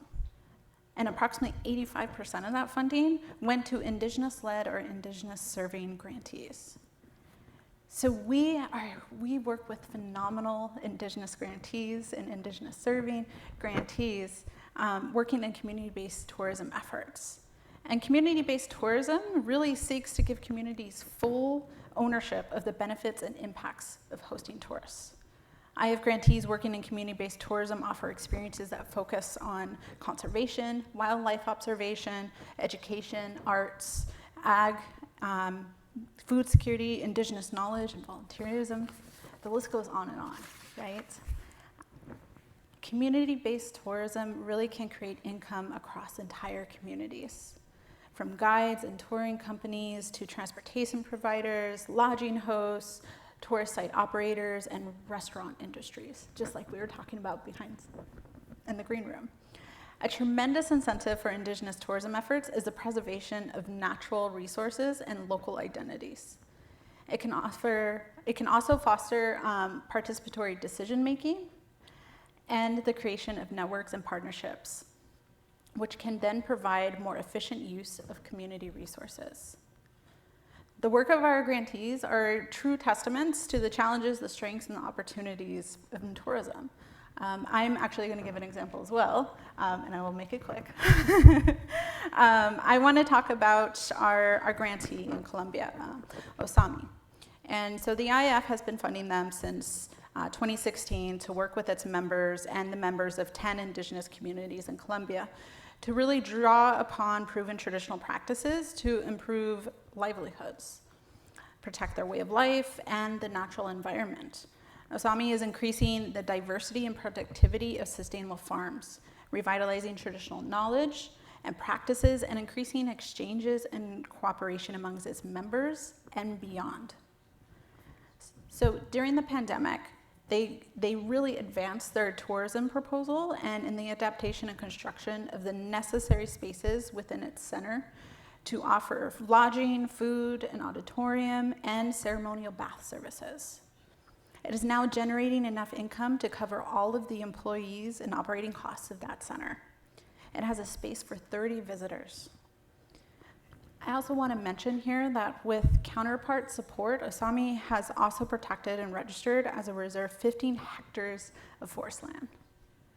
This work has been strengthened by various exchanges, including their participation as a founding member of the Colombian node of the IAF's community-based tourism network, which I'm going to talk about a little later. Thank you. Sounds like a democratic engagement really leads to a lot of community-led initiatives and some amazing funding opportunities. So thank you for that perspective. Our next question for you, Selene, from your role at GW. How do you see academia contributing to Indigenous tourism collaboration, and what unique challenges and opportunities come to the table there? Thank you for that question. Good afternoon, everyone.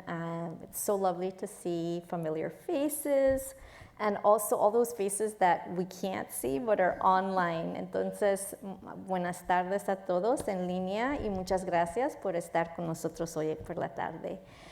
So I think there are, I'll sort of focus on like three main areas. I think academia, as we've heard already in the previous panel discussions, has sort of come up time and time again. So academia can be a very valuable partner of Indigenous communities in Indigenous tourism development.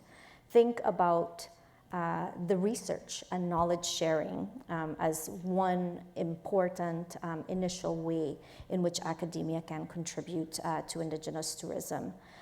This is, more profoundly understanding what the impacts of tourism might be in Indigenous communities from a very holistic standpoint, not just from your traditional economic standpoint, but also looking at social and environmental impacts of tourism.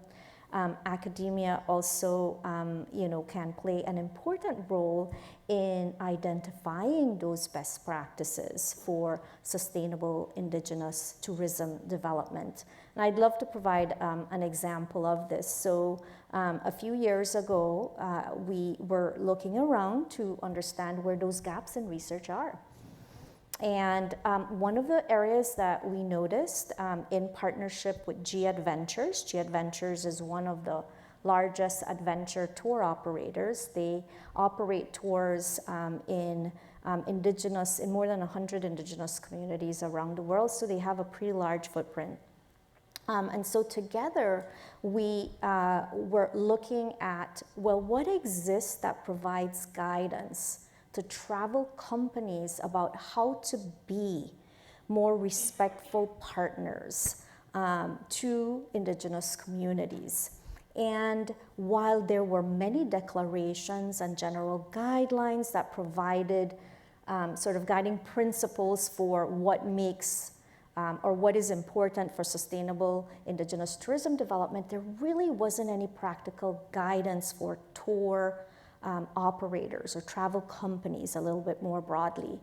And so we decided to work together on this research project that first scanned globally what existed, and on that basis then define a set of very practical guidelines through the various phases of engagement that a travel company would have with Indigenous communities and suppliers.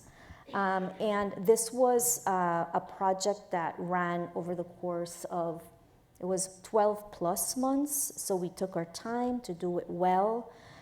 We pulled together a panel of Indigenous leaders from the American Indian Native Alaska Tourism Association and other Indigenous associations globally as well from other regions to make sure that they had an opportunity to sort of review. So they were like our Blue Ribbon panel reviewing what we were pulling together. But then we also, through the supply chain that G-Adventures had, did a very extensive survey to understand from the Indigenous communities the experiences that they were already having with G-Adventure, and looking more broadly at other operators that they were working with to define what they felt needed to be done better. And on that basis, we pulled together a set of guidelines.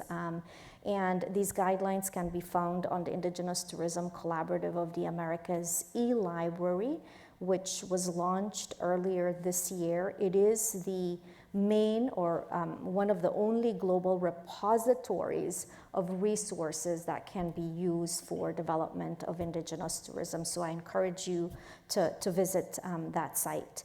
Another area that I can think about is capacity building, and we heard Representative St. John mention this earlier. And with the, an example of this is, again, GW working with the American Indian Native Alaska Tourism Association has developed a professional certificate program. So it's not a degree-bearing program, it's a sort of practical program with guidance on how to go about developing tourism. It runs a few weeks and covers many topics, also the key topics. And it's been running 4+ years. And to date, that program has trained more than 300 Native American professionals from throughout the United States. So that's like a perfect example too of how academia can work with supporting Indigenous tourism. The American Indian Native Alaska Tourism Association also has another program with the Arizona State University that is a degree-bearing program. So we see there, again, academia playing a role in capacity building. The last area that I think makes sense to sort of focus in, which I think pulls together a lot of what the previous panel was looking at, is really looking at how academia can play an important role in technical assistance and policy advocacy. And here, through the the wealth of resources that we have in our graduate students or undergraduate students that we can bring to sort of work alongside sort of the faculty in different tribal nations to look at the hard issues that are being that communities have to deal with, and finding very streamlined ways to help support tourism development, but then taking the results of that work, most importantly, to inform policy. As was mentioned maybe lightly here, the work that was done in Turtle Mountain about 7+ years ago, which Chairman Azure mentioned, that helped to shape some of the key elements of the Native Act. You know, the work in Turtle Mountain helped to inform what could be possible through a national level policy. And so, you know, those experiences helped to shape that policy. And I think we can continue to do this through the demonstration projects that are now graduated. They're no longer demonstration projects in the North Dakota Native Tourism Alliance and the South Dakota Native Tourism Alliance and the Montana Indigenous Tourism Alliance. You know, these initiatives have graduated beyond demonstration now and are becoming or have become independent organizations that are now playing the role or similar roles to our destination marketing organizations that for tourism is so critical for tourism development. Right. Thank you, Selene. So you mentioned research gaps, and the Willamette Valley recently undertook some steps to draft a white paper on regenerative tourism. We do have some Indigenous voices in that, but we leaned on our universities to help with the data and research. I think that's something that oftentimes we get so siloed in our thinking, we don't think to reach to our stakeholders in our backyards for that. So that's a great perspective. And also capacity. We were just talking, we did a lot of talking backstage. We were talking backstage about the universities we're working with. Leading into our next question and springboarding off of that, Selene, so collaboration, as we were just saying, involves diverse stakeholders. So how can partnerships between these government agencies, destination management or marketing organizations, funders, and educational institutions contribute to that sustainable growth of Indigenous tourism initiatives? So I think there are many opportunities. I maybe like to share two that I can see. One has to do with the federal agency, so that first panel that was on here. I do think that there is a lot of scope to go deeper with our collaboration, so thinking of more radical collaborations. And what do I mean by this and the federal agencies? One of the things that we sort of learned, you know, as we're going along, that I think could be quite catalytic if designed more fully, is that, you know, you have different agencies, of course, funding very specific areas, right? So we heard Office of Indian Economic Development provides feasibility studies. You know, Toby at the Forest Service was speaking about outdoor rec, and then National Travel and Tourism Office, like looking to sort of support that international marketing of Indigenous tourism.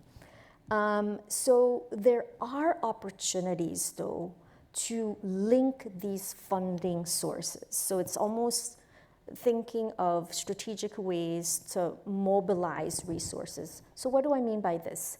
So we know that the Office of Indian Economic Development focuses on feasibility studies. That's the initial sort of step of what's needed for Indigenous tourism development. But then there's the Economic Development Administration, EDA, and they have a lot of funding for implementation of initiatives. And in some regions, I will say, they've prioritized and are actually helping to support some of these nascent initiatives beyond feasibility study.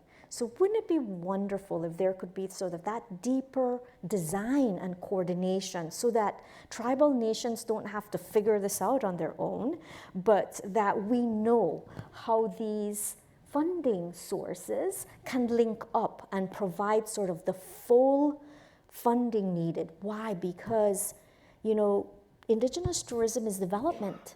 It's community development. It's economic development. This does not happen in a year. This takes 5, 7, 8, 10 years, you know, a decade of work. And so ensuring that we are progressive in thinking about how to support tribal nations through that journey is pretty critical. And this needs a little bit of design, you know. So I think we can do better, like that type of partnership among the federal agencies and different funders, so foundations can play a role there. So that's one type of partnerships, I think. The second, I'll go back to what we were talking about, destination marketing organizations. So, you know, there is so much to say, and so many more benefits that can come about by ensuring that as we think about Indigenous tourism, that, you know, the alliances are doing this. They're sort of pulling together tribal leaders, community leaders, with you know, trade associations, with your destination marketing organizations, whether that be at the state level or more local CVBs, Convention and Visitor Bureaus. Hate those acronyms. Acronyms in tourism. Yes. And so, you know, the alliances are doing that, but not everyone's using an alliance approach, right? And so there is an underutilized resource that we need to better deploy in developing Indigenous tourism here in the United States, and that is bringing our state tourism offices, because guess what? They have the infrastructure to support the promotion of what is happening on tribal nations, in tribal nations. A perfect example of this is in South Dakota, and the deep work that the South Dakota Department of Tourism is doing as part of that South Dakota Native Tourism Alliance. Representative St. John mentioned, you know, and sort of, I think, called out Secretary Hagan, who is Secretary of Tourism in South Dakota. And it shows that leadership can make a huge difference in deploying the resources that the state has and putting it to work for tribal nations. We need to do that more consistently, and we need to do that better. I do know, you know, we were in a meeting very recently with Sherry from the American Indian Native Alaska Tourism Association, Sherry Rupert, the executive director, CEO, I'm sorry. And she was mentioning that this is a new focus of IANTA's. It's really looking to bring in those state tourism offices with the infrastructure that they have and the mandate to support tourism development, to bring that infrastructure to benefit tribal nations more consistently. So those are two examples that I can think about. Thank you. And to Nikki and Jessa, do you have any other examples of how partnerships can contribute to sustainable growth? I can go first. Okay. It's okay. So USAID is a donor. Like I said, we work in about 100 countries or so. And so the way in which we build partnerships is through project development. We tend to have 5-year projects, maybe up to 10 years, multi-million-dollar projects, and they take a long time to be developed. Now, the process which we take to develop projects now is something we call co-creation. We all have our acronyms and our jargon, and I'm learning the domestic tourism jargon because I don't know it very well. And so in this process of co-creation is where we build the partnerships, is where we start and say, okay, what's that thing we're trying to do here and what's the best way to get there? We often don't start saying we want to do a tourism project. It's often the thing that helps us reduce poverty, do climate change, whatever the main objective is. It's normally the vehicle to get there because of what it can do for communities. And I'm going to give an example in a second about that. But before I do that, I want to make sure that I say that right now we are entering into a period of co-creation, the development of the project, around Indigenous-led tourism. And what we especially are seeking ideas on is where we can have collaboration across the domestic space and the work that's being done here and the work that we're doing internationally, whether it's cross-border, where it's joint training, whether it's looking at trade issues. And so Maybe somebody from this organization can help me send out the request for information that we have open in the next week, because we really would like to get folks' best ideas, because we don't want to assume that we know, because we probably don't know what they are.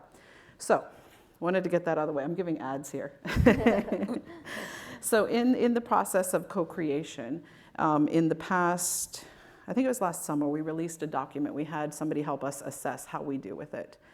And there's a document, and I forget the name of it right now, which we looked at how we did in, I forget the number exactly, about 10 co-creations with Indigenous communities, Indigenous peoples organizations, to say what went well, what could we do better. And we put together this document in DC looking globally to help our embassies figure out how they can better co-create with Indigenous communities and traditional authorities. We learned a few global things, like one, the government's hard to work with. It's no surprise. Often, Indigenous peoples organizations prefer to have an intermediary to deal with the government. And if we are co-creating directly, because one of our goals is to directly allocate funds or direct funds to Indigenous communities and organizations, and that's a noble goal that we're trying to get to globally. But as we're doing that, there's some resources that we need to offer through that co-creation process so that people are able to come, organizations are able to come to the table and to hire those people they need to write the grants or manage their financial systems. And so those are a couple of the global lessons from the 8 case studies. I found the number in my notes. I heard somebody say they were a teacher, so they needed to be guided by notes. I was raised by 2 public teachers. Notes are important. So the example I'd like to give is also in Colombia. And the project is called the Weaving Lives and Hope Activity. The activity is implemented by the International Organization of Migration. The communities involved said, hey, we want somebody in the middle to organize and do all that reporting and all of that stuff that we don't really want to do. And so this project, Weaving Lives in Hope, the objective of it and what USAID came to fund is to provide services to conflict survivors and conflict-affected communities in Colombia. It's focused on Afro-Colombian and Indigenous, or what they call ethnic communities in Colombia. It's looking at the effects of conflict-driven trauma and looking to provide increased access to mental health and psychosocial services. Y'all are probably thinking, what does this have to do with tourism? In the conversations that were had about healing communities, about healing families, healing individuals, about economic development, a few of the communities said, we want to improve livelihoods through business promotion, including tourism endeavors. And so the activity has some activities under it. The project has activities on tourism projects into these conflict-affected areas. So I'm just going to say 2 or 3 lessons that were learned from this co-creation. The first is, don't come in thinking you know what people want. Even if you have the joint objective, how you get there might be different than you think it would be. The second is the need to harmonize concepts from and using Indigenous communities' own languages. We're dealing with service providers, we're dealing with the US government, we're dealing with the UN, we're dealing with local service providers, hospitals and schools and whatnot. We all speak differently. And for example, from this project, the concept of mental health problem for the Nasa people is based on spiritual disharmony and disharmony within their territory. Therefore, mental health interventions don't just mean you go to the doctor. It's looking at addressing harmony within the community. And that was really important for building and creating this project together. The second example I want to give, and then I will stop, is that it's really important to take your time, to maintain fluid, constant, and timely communication with the traditional authorities in this community, as their guidance and support are completely critical to success of the activities. You need to think about the community's timeline, the community's process, the needs to work through the local governance structures for decision making, and this takes time, and so you need to build that in. It might take 3 years to design a 5-year project, is what we learned in this example. And we must take time to honor traditions and Indigenous processes. Thank you.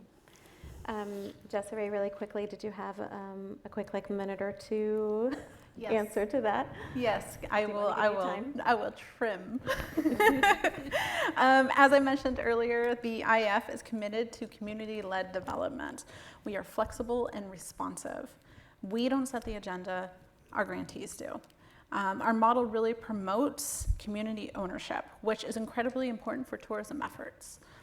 Our funding process practices flow from letting grantees take the lead and partnering with them over the medium term to grow over time. Just as we center grantee ideas in our grant making, we also center grantee feedback in evaluating and evolving our funding practices. Communities appreciate community-led models. Some of the specific practices that we're really proud of include accessible applications, so thinking about languages, thinking about other accessible measures, but also we're really committed to reaching marginalized communities, and that involves continuously strategizing how to reach those communities that might not otherwise have the opportunity for this funding. Selection for inclusivity. So grantee inclusive processes, what does leadership look like? What do the community serve look like? How are we making sure we're inclusive as possible? Amendments to adapt over time. This really allows grantees to adjust to changes in the operating environment and to really capitalize on emerging opportunities. Monitoring and auditing that strengthens the good work being done. Peer-to-peer exchanges, the heart of it all to me. And I just want to quickly, I will do a quick example of this. So in April of this year, the IAF's Indigenous Exchange, the IE, actually hosted a plenary session at the inaugural City Summit of the Americas that was held in Denver, Colorado. So specifically, the IE hosted a panel discussion on the general session stage on Native American and Indigenous partnerships with localized municipalities on community development projects that contribute to avenues of social and economic development. This may feel like a massive topic, right? You may hear that and be like, that is like a massive topic, but I can also tell you that many of us in this room can attest that there's often a lack of willingness to collaborate with Native and Indigenous communities. And the reality is that our communities are contributing often in new and exciting ways on projects that benefit extending communities. So we're doing work that not only benefits us in our immediate communities, but this impacts communities extending outwards. So we at the IF, we understand just how important the localized voices are. So our general session panel was the only panel that intentionally included Native and Indigenous representation at the City Summit. It was critically important for us to be on that stage, y'all. Our guests included Gilda Lopez, who has worked with local municipal government in Bolivia on participatory budgeting, Stacia Morphine, who is the founder of Nespers Tourism and has built strong cultural tourism and handicrafts businesses in partnership with entities like the U.S. Forest Services, to really bring income to Nimiipuu communities. Mama Ascension Velasco Montano is the first female governor of the Mizaq people in Colombia. She is a force. You feel the power coming off of her. And Maggie Lorenz, who is the executive director of Wankantibi Omayankapi, which has been partnering with the city of St. Paul to build a nature sanctuary, really foregrounding traditional ecological knowledge. So really amazing panel, continuing to elevate the ways in which Indigenous and Native communities are contributing to the larger societal impacts. Thank you. So you mentioned peer-to-peer exchange, and before our final question, I want to give Selene time to comment regarding Indigenous tourism and contribution to rebuilding connections among Indigenous communities. Do you have anything to add to that about how important this is to Indigenous leaders? You know, I think this is a very important topic. Without much leading into that topic, it comes up time and time again in discussions. In August, we were in Cherokee, North Carolina with Nikki. Nikki brought from Central America a delegation that had Indigenous leaders from Honduras, Panama, Guatemala, to the Office of Indian Economic Development's grantee meeting. And we had, of course, leaders from the alliances there. And so this provided a wonderful opportunity for exchange without any prodding on anyone's end. This is the first issue that comes up again. We have so many shared challenges Why is it that we're not coming together more to really sort of have that exchange on what we're doing, reconnecting, most importantly, yeah, rebuilding those sort of ancient connections that have been there, and really using that as a point of strength in thinking about Indigenous tourism. So it's very important. Indigenous leaders from our experiences, not just in August, but also from the extensive work that the Indigenous Tourism Collaborative of the Americas does. This is emblematic and has resulted from Indigenous leaders. And this is Indigenous tourism associations and groups from throughout the hemisphere saying we need to keep coming together to talk about our issues and to find those issues that are important to us that we share, and not only to have dialogue, but also think about how we can work to overcome these challenges that are shared.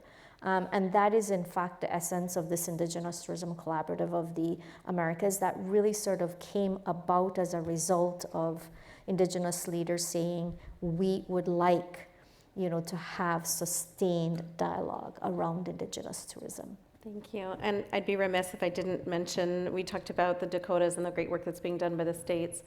I'd be remiss if I did not mention Travel Oregon and convening of the tribal communities there with the Oregon Tribal Tourism Working Group.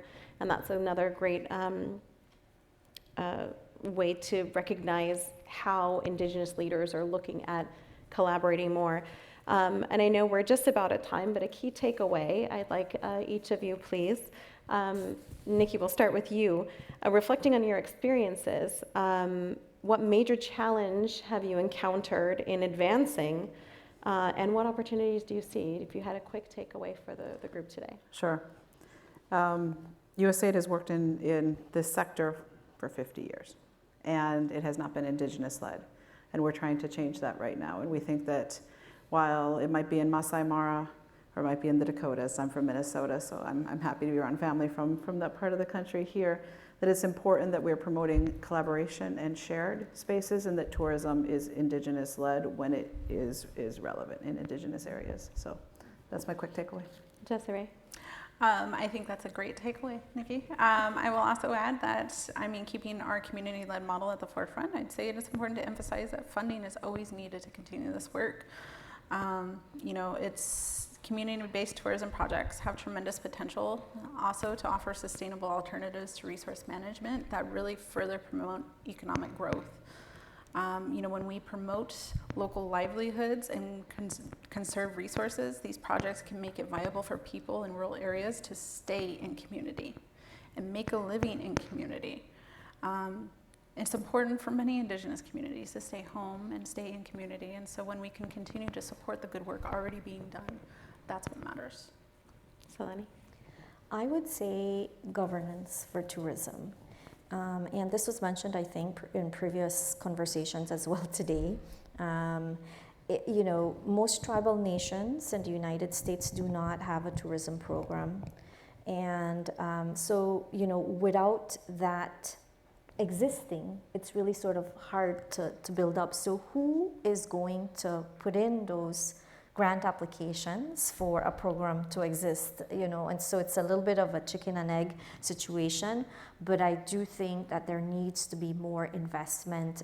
While the regional initiatives provide a wonderful avenue for coming together and thinking about development and marketing together, there's still investment needed to ensure that tribal nations have those tourism programs from within and have that capacity at the tribal nation level.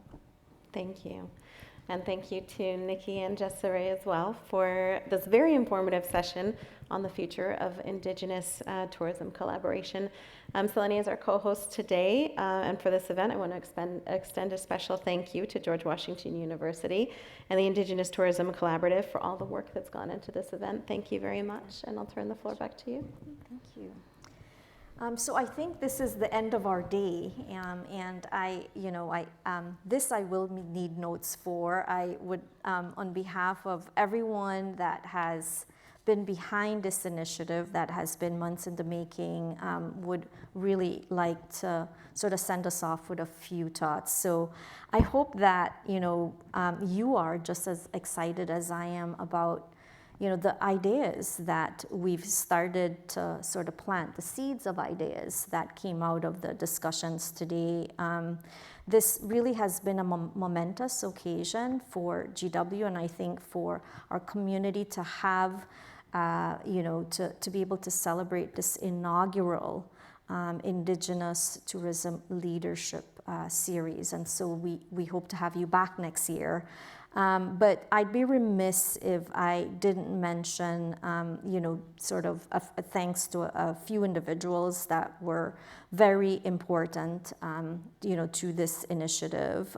So I'd like to sort of express my sincere gratitude and heartfelt thanks to the federal agencies for their invaluable programs. We learned so much from them today, to the tribal leaders who traveled from Montana, South Dakota, and North Dakota to be with us, to generously share your insights and experiences here, and of course to our international partners who are starting to create these linkages between tribal nations here in the United States and Indigenous communities beyond our borders based on these shared challenges and opportunities. So thank you for making those opportunities possible.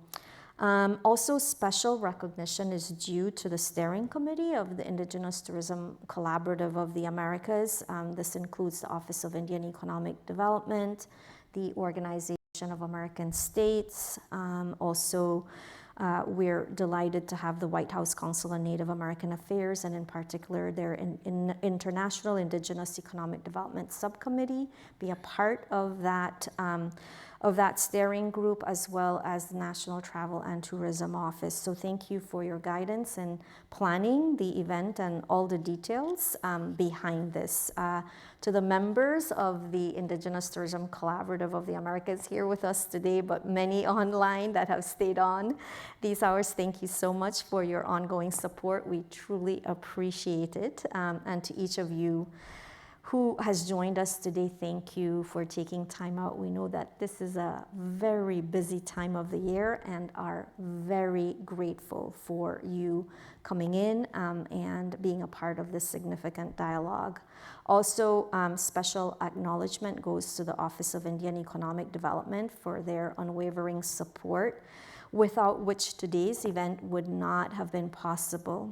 Also, kudos to Ed Hall, who is the driving force behind all this.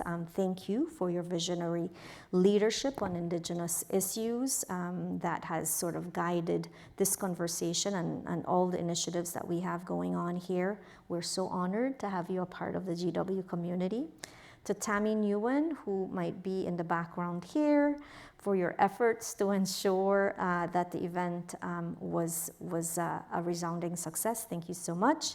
And although they're not here in the auditorium, but they're spread out and around, I would really appreciate a round of applause to our GW students, Stephanie Gerson, Daniela Games Fajardo, Savi Jasmine, and Mike, for ensuring that everything ran smoothly today. And also to our esteemed tourism faculty leaders, Professors Javad Toussaint and Larry Yu, for your ongoing support, which is invaluable. In closing, let us carry the momentum of today's discussions forward. May the collaborations and insights shared here pave the way for a brighter future for tribal nations by unlocking the full potential of Indigenous tourism as a driver of economic and community development. As we embark on this journey of progress, I'm delighted to share that we will be preparing a summary of the main takeaways and recommendations from today's meetings, which we plan to distribute in late January. We hope that you will ensure the widest distribution possible, allowing for those insights to reach and inspire a broader audience.